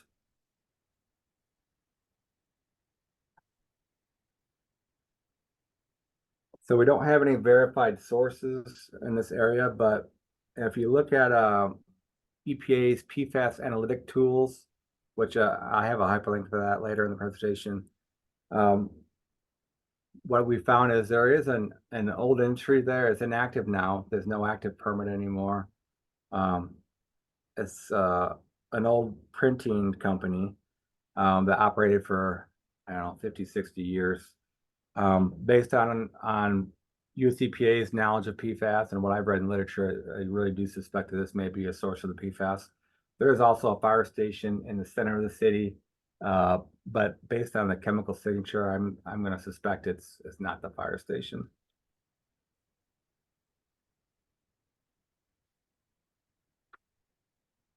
So I just want to cover our general test recommendations. In general, if we were on the phone with a citizen asking about testing their well, we typically request that they test their wells for coliform bacteria, total coliform bacteria, and nitrates annually. Metals, we would recommend doing that every 3 years at a minimum. This allows to detect any changes in the water quality. If perhaps there's some changes in the aquifer itself, or maybe you have an issue with your well. Additional recommendations for agricultural areas. If coliform bacteria are detected, we would suggest that they test for pesticides. If biocides have been applied to nearby fields, we definitely recommend they test for PFAS. Regarding urban areas, it's really important that you identify potential contamination sources. This may not be easy for a citizen, but that's the best thing to do. That's what we would do. And if there are potential sources of contamination present, we recommend you test for PFAS and VOCs. That's kind of a good segue into the services that we provide. Again, we work a lot with citizens who have questions about not only private well quality, but other contaminants in the environment. And always happy to assist citizens by investigating potential sources of contamination. So we have a number of desktop resources we use. I already covered the IEPA PFAS dashboard and the EPA PFAS analytic tools, but there's a couple other valuable resources: the IEPA Document Explorer and the IEPA Swap tool. I'm just going to show those really quick. So Document Explorer, this is basically a repository for all Illinois EPA records. So this screenshot here is a screenshot of the Mount Morris area. Again, this is publicly available. You can search by geographic search or actual address, or a permit number for the industry of concern. The orange dots indicate areas where Illinois EPA has records. You can click on that dot and actually see all the records that are available. Gray dots are sites that there are no records available.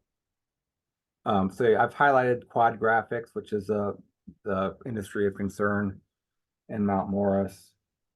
And you click on that dot and it kind of opens up a whole new world of data, to be honest. You can spend all day looking through these documents. You have the air permit, you have the NPDES permit, which is their discharge permit for the effluent. They do have a site remediation file, which means that this site was being investigated by Illinois EPA. They're actually no longer being investigated because they're inactive. There was a leaking underground storage tank on site, and then there's a Superfund file for the site as well. So these are things that we don't necessarily expect a citizen to be able to do, or even a local health department, but these are things that we look at when we're trying to figure out what a citizen should be testing for in their private well. And then the other tool I wanted to show quickly is Illinois EPA's SWAP tool, which stands for Source Water Assessment Protection Program. This tool provides a buffet of data, really. It's got the private well data from ISGS embedded in it. You can either use ISGS's web tool or this one. The blue dots are the ISGS private wells. The Mount Morris well is actually in the left part of the left part of the screen here. We have the community water supplies highlighted. We also have areas of interest. These orange dots are basically the Document Explorer files for this area.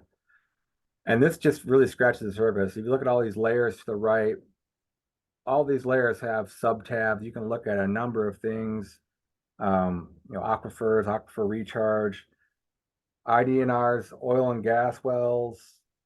You can find NPDES sites. You can find the status of water bodies, whether or not they're impaired or not.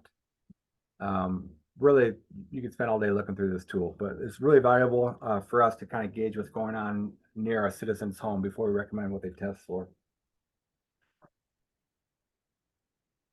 So another thing we're also happy to do is assist the public with finding a lab.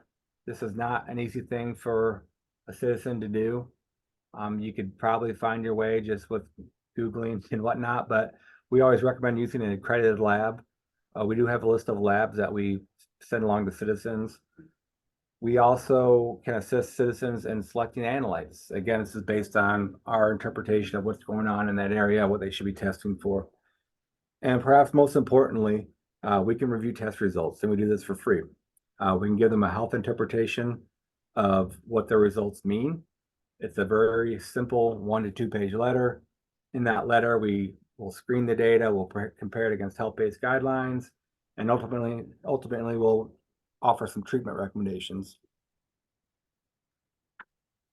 So that's kind of an abrupt end to the first presentation, but this time I want to take a pause and take any questions from the first portion.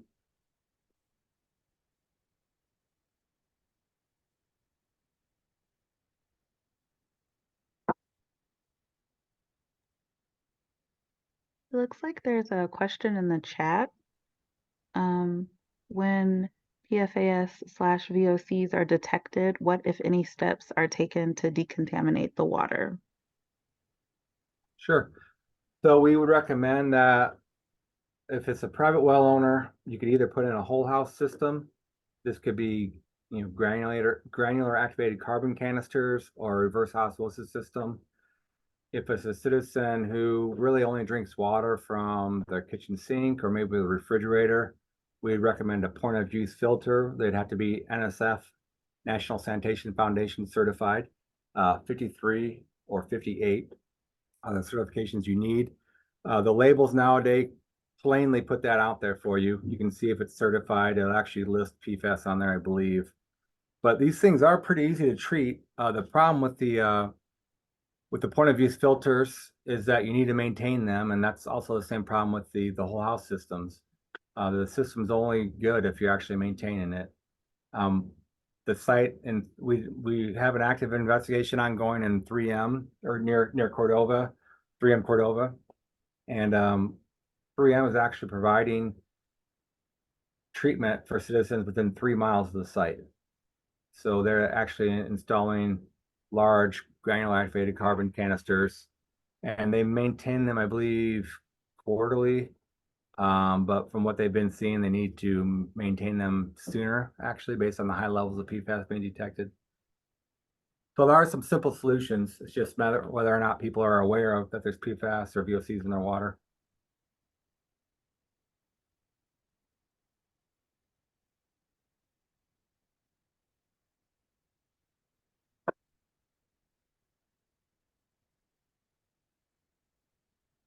Are there any other questions?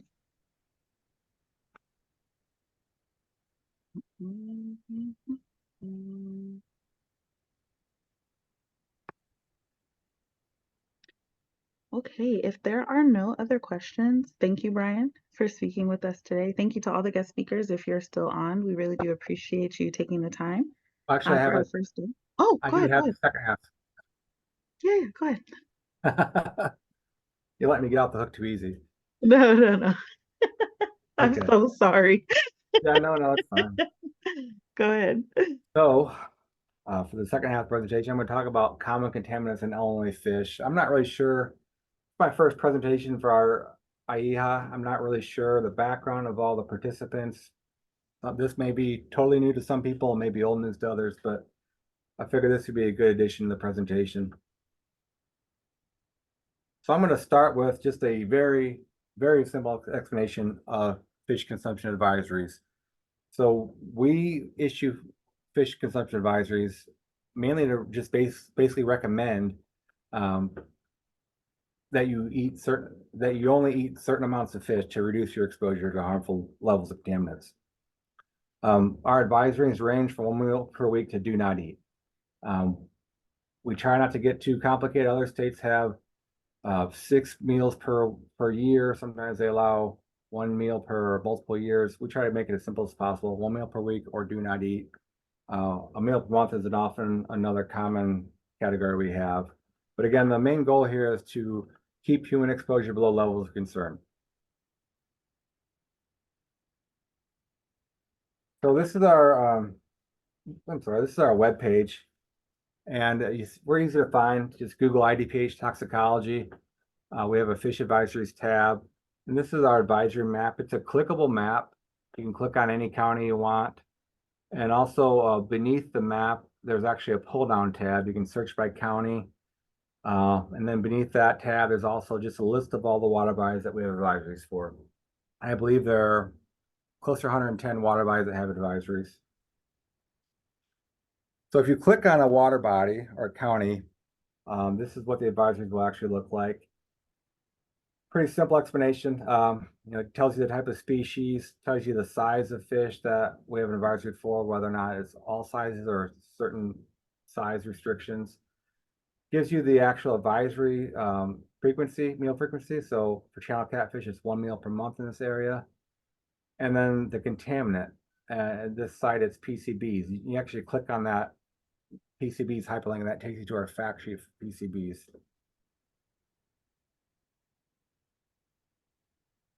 So I want to give just a real quick background of the fish contaminant mining program in Illinois. Started back in 1975, and it really wasn't even IDPH and IEPA doing the testing. It was US FDA and IDNR doing the testing. And they're mainly testing fee fishing lakes and waters that were commercially fished. And 2 years later, there's actually a formal program established. It's called the Illinois Fish Contaminant Mining Program. It's a program that includes Illinois EPA, Department of Public Health, Department of Natural Resources, and the Department of Ag. And it was at that time that the state began testing for PCBs, methyl mercury, and organic chlorine pesticides. A lot of this was done in the larger water bodies, Lake Michigan, larger rivers. In 1983, the monitoring program was coordinated with Illinois EPA's Intensive Basin Survey Program.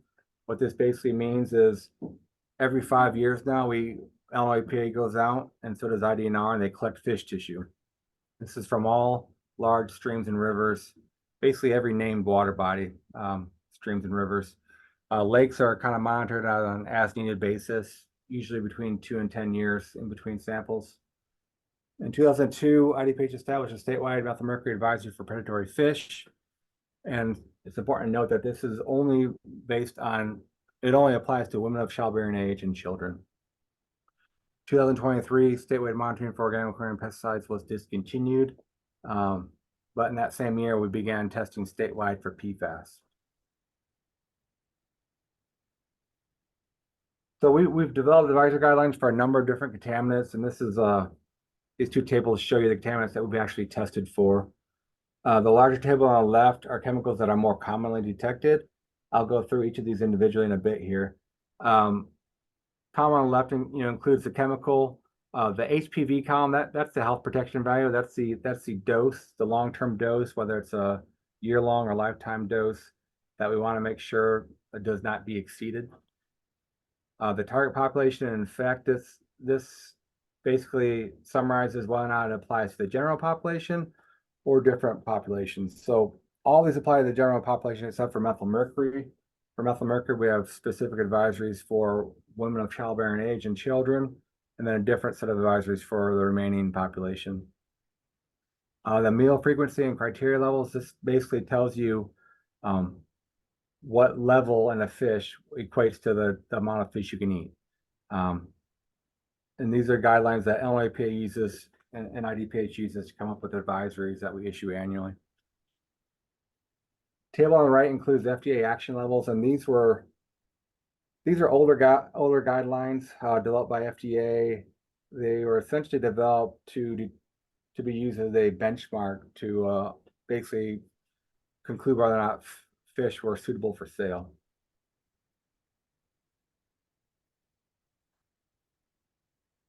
So, the type of contaminants found in fish in Illinois really depends on land use, whether or not you're in an agricultural area, an industrial area, or maybe even an undisturbed area. Also depends on the water body type. So lakes and reservoirs behave a bit differently than ponds. Large rivers and streams behave differently than one another. And then, of course, lakes and streams, rivers, they all behave differently than one another.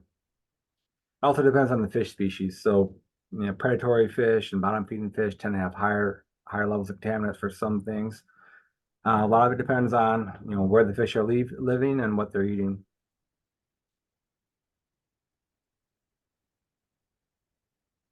So I'm going to go through these one by one, starting with organic chlorine pesticides. So these pesticides were the primary reason that state agencies began monitoring fish tissue in the first place. Some of the most notable organic chlorines include DDT, dieldrin, and chlordane. You may recall that DDT it was banned in 1972 due to concerns over bald eagle declines. It's actually related to eggshell thinning in bald eagles. Dieldrin was alternative DDT. It was banned in 1987 due to human health concerns. Then chlordane was another insecticide. It was banned in 1988 due to environmental and human health concerns as well. So once released in the environment, all organic chlorine pesticides tend to behave the same way. They really like to stick to the sediment. They're primarily a concern in rural reservoirs, mainly because they're used as pesticides, and then dammed rivers, areas where you tend to have a lot of sediment in the rivers. Organic chlorines build up in fatty tissue of bottom-feeding fish primarily. They tend to be higher levels in larger, older fish, and they have long half-lives in the environment. So I mentioned that we stopped testing statewide for organic chlorines in 2023, and this is the reason why. This is a graph of DDT contamination in common carp from Illinois waters. On the left, you have the DDT concentration. On the bottom, the collection date. The red line is a do not eat guideline. That's the FDA tolerance level. You'll see that we haven't had anything near the do not eat level for about 30 years, to be honest, in common carp at least. So this is a similar graph of dieldrin, another organic chlorine pesticide. We did have high levels of dieldrin in the 1970s and 80s up until 1990, but since that time we haven't had anything over the do not eat guideline. And then chlordane, this is one we probably the last one that we tended to have high levels in. We haven't had any do not eats for quite some time, but we do have some existing advisories for channel catfish and flathead catfish and some of our large reservoirs in central Illinois. And a lot of this is based on an inability to actually go back and recollect those large catfish. But I think it is worth noting that the levels of contamination were higher in central Illinois back in the day.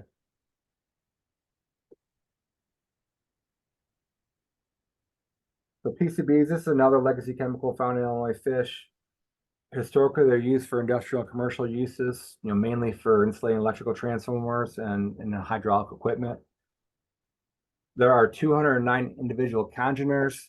Basically, these various congeners are used to make different formulations that were used for different processes. They were produced from 1929 to 1977. It was estimated that 1 billion tons of PCBs were produced in the United States. Once in the environment, they kind of behave similarly to organic chlorine pesticides. They do stick to the sediment. They're primarily a concern in dam rivers and urban lakes. That's the main difference from PCBs and organic chlorines, is that you tend to find the PCBs downstream of urban areas, more so than agricultural areas.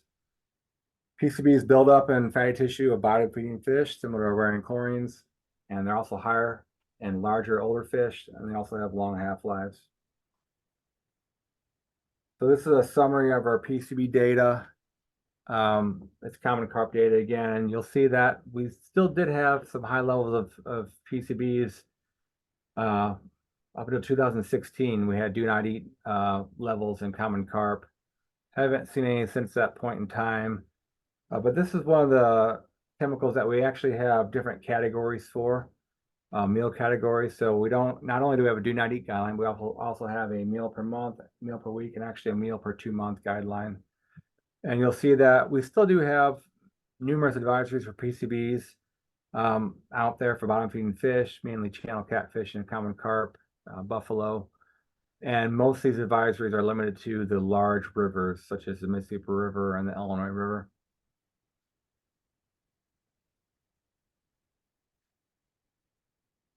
So mercury is next, and really, mercury is probably the most commonly detected substance in fish. Methylmercury is, at least.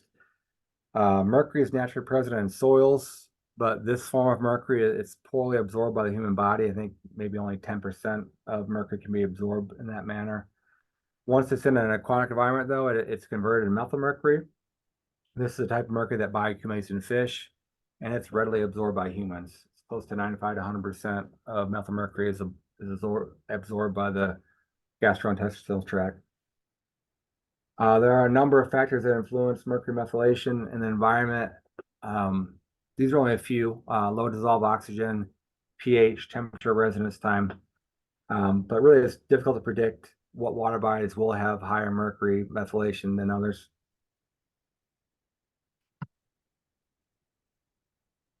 The primary source of mercury in the environment is from air pollution, actually.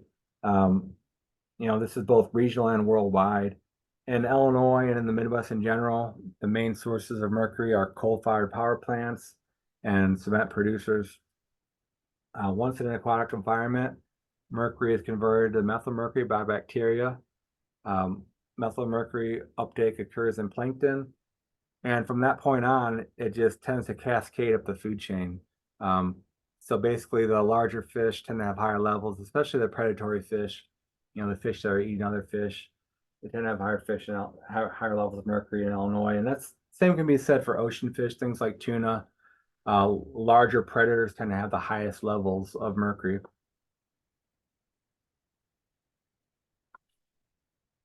And due to the high levels of mercury observed in predatory fish, IDPH did issue a statewide advisory for methylmercury back in 2002. This is what you'll see on our website.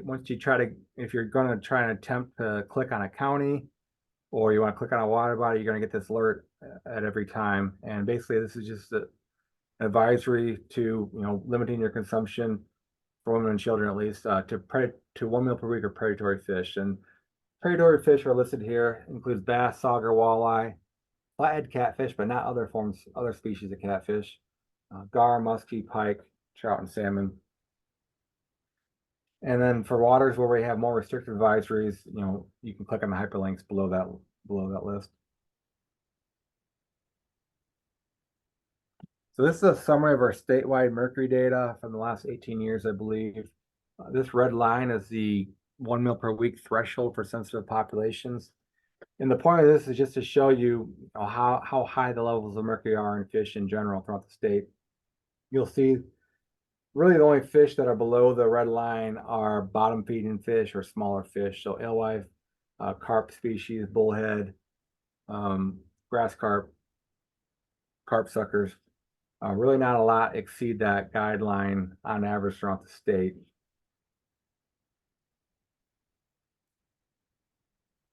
However, I think it is worth knowing that in southeastern Illinois, we do tend to have higher levels of mercury. We have some watershed-wide mercury advisories. So the Little Wabash River and all smaller tributaries, the Cache River and all small tributaries, and then the Big Muddy River and all tributaries. We have basin-wide advisories. And this is related to the higher levels found in fish in these areas. Now, there's probably a number of factors here. This area of Illinois is mined heavily for coal. Sulfate is related to mercury methylation. Sulfate is a chemical that is an element you typically find leaving coal mines. Also, just the physical, chemical, biological factors of that area. You have, just south of the mining area is the Shawnee National Forest. You have a lot of wetland areas there, low dissolved oxygen. pH may factor into that as well. And then air pollution, because the Midwest has an abundance of coal-fired power plants. If I had to pick one, though, I'd say it's probably the coal-fired power plants. This is a summary of mercury. It's actually annual wet deposition of mercury from 2005. It's a 1-year study by the National Atmospheric Deposition Program. And what you can see here is that southern Illinois and southeastern Illinois tends to have a higher levels of mercury in Illinois. Now, there could be other factors at play. Again, the geology of the area, the forested areas, the wetland areas, but I think the amount of mercury in the air probably has something to do with the levels we're finding in fish. So this is the summary of the data from southeastern Illinois. Again, these are the rivers I mentioned: Little Wabash, Cache, and the Big Muddy River. You'll see that essentially all species are above the meal per week guideline for sensitive populations, except for red ear sunfish, and that was based on sample size of 2. I don't necessarily trust that. I think that's actually from a smaller city pond that maybe isn't really representative of these other sites. And in this slide here, basically I'm just comparing the difference between the upstate results and then the southeastern Illinois results. And you'll see the data in red are the samples from the southeastern Illinois water bodies, blue are the upstate water bodies. You see a very different relationship in the amount of mercury in all species.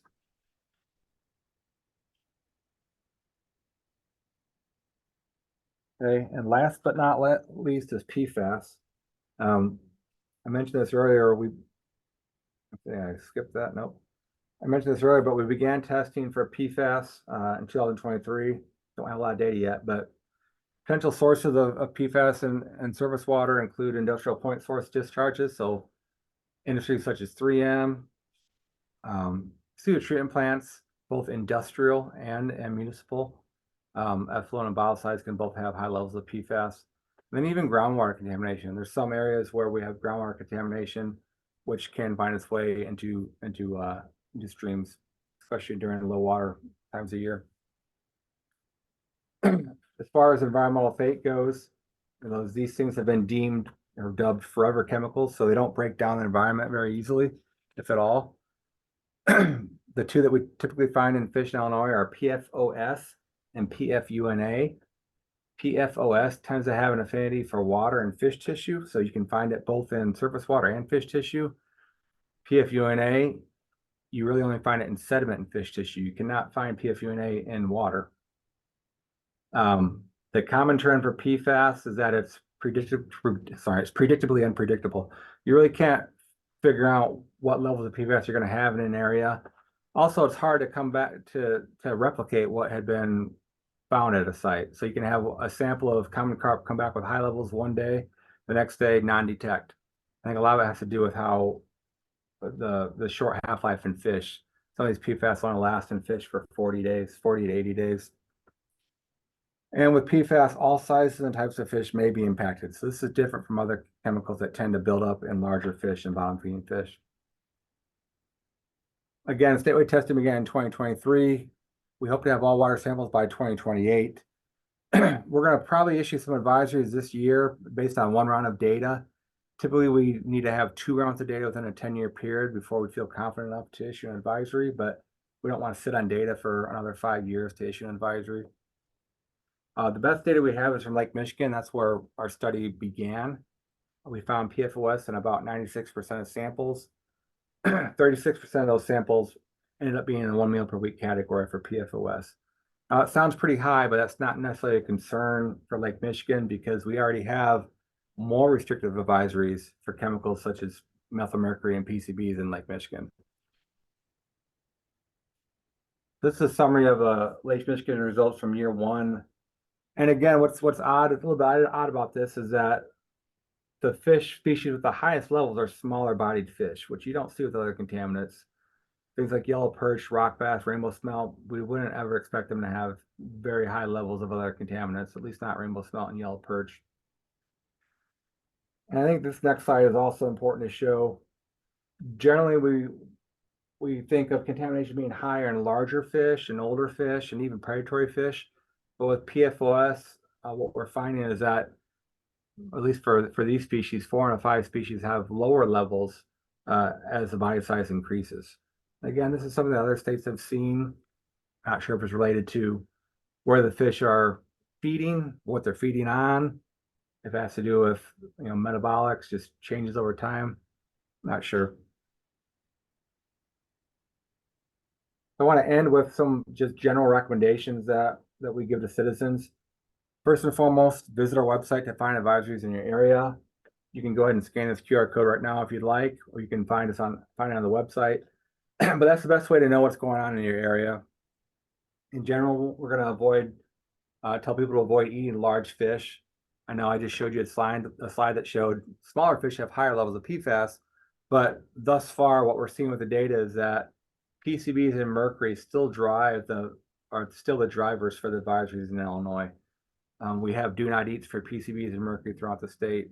For PFAS, we're not seeing levels quite that high, at least not statewide. And then I want to reference the meal per week statewide advisory for women and children. They should limit their consumption to 1 meal per week of predatory fish. Well, with that, I'll take any questions, and I'll go back to that last slide in case anyone wants to shoot the QR code.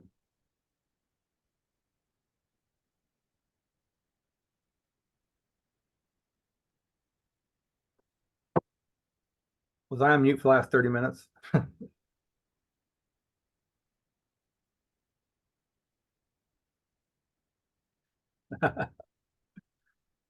No, you weren't. Okay. I really don't like the virtual presentations.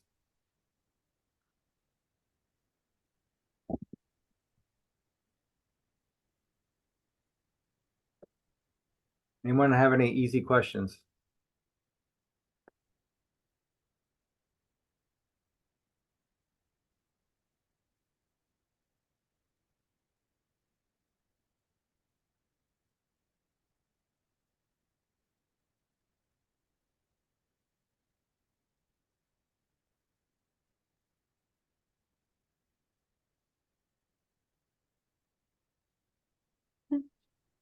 Okay. I'm sorry, I didn't mean to cut your presentation off short the first time round. Someone in the chat, thanks for the info. Crappie or perch taste better? Is that a question Yes, or a statement? question. I don't know if I've ever eaten a perch, to be honest, but I do like crappie. I prefer crappie over bass and catfish. Maybe not blue. Yeah, probably over bluegill as well. I've never had perch. Lots of crappies in the chat, it looks like. So, okay. All right. Well, if there are no other questions, now we'll conclude our first day of our virtual conference here. Thank you all to all the presenters. Thank you, Brian. I believe we're meeting next Thursday, which should be the 14th. It'll be the same time. I'll probably log on around 12:30, but I will not allow people to get into the room till around like 12:45-ish just to work out any tech issues that pop up. But thank you all so much. This recording will be posted somewhere eventually, and I'll see you all on Thursday. Okay, bye.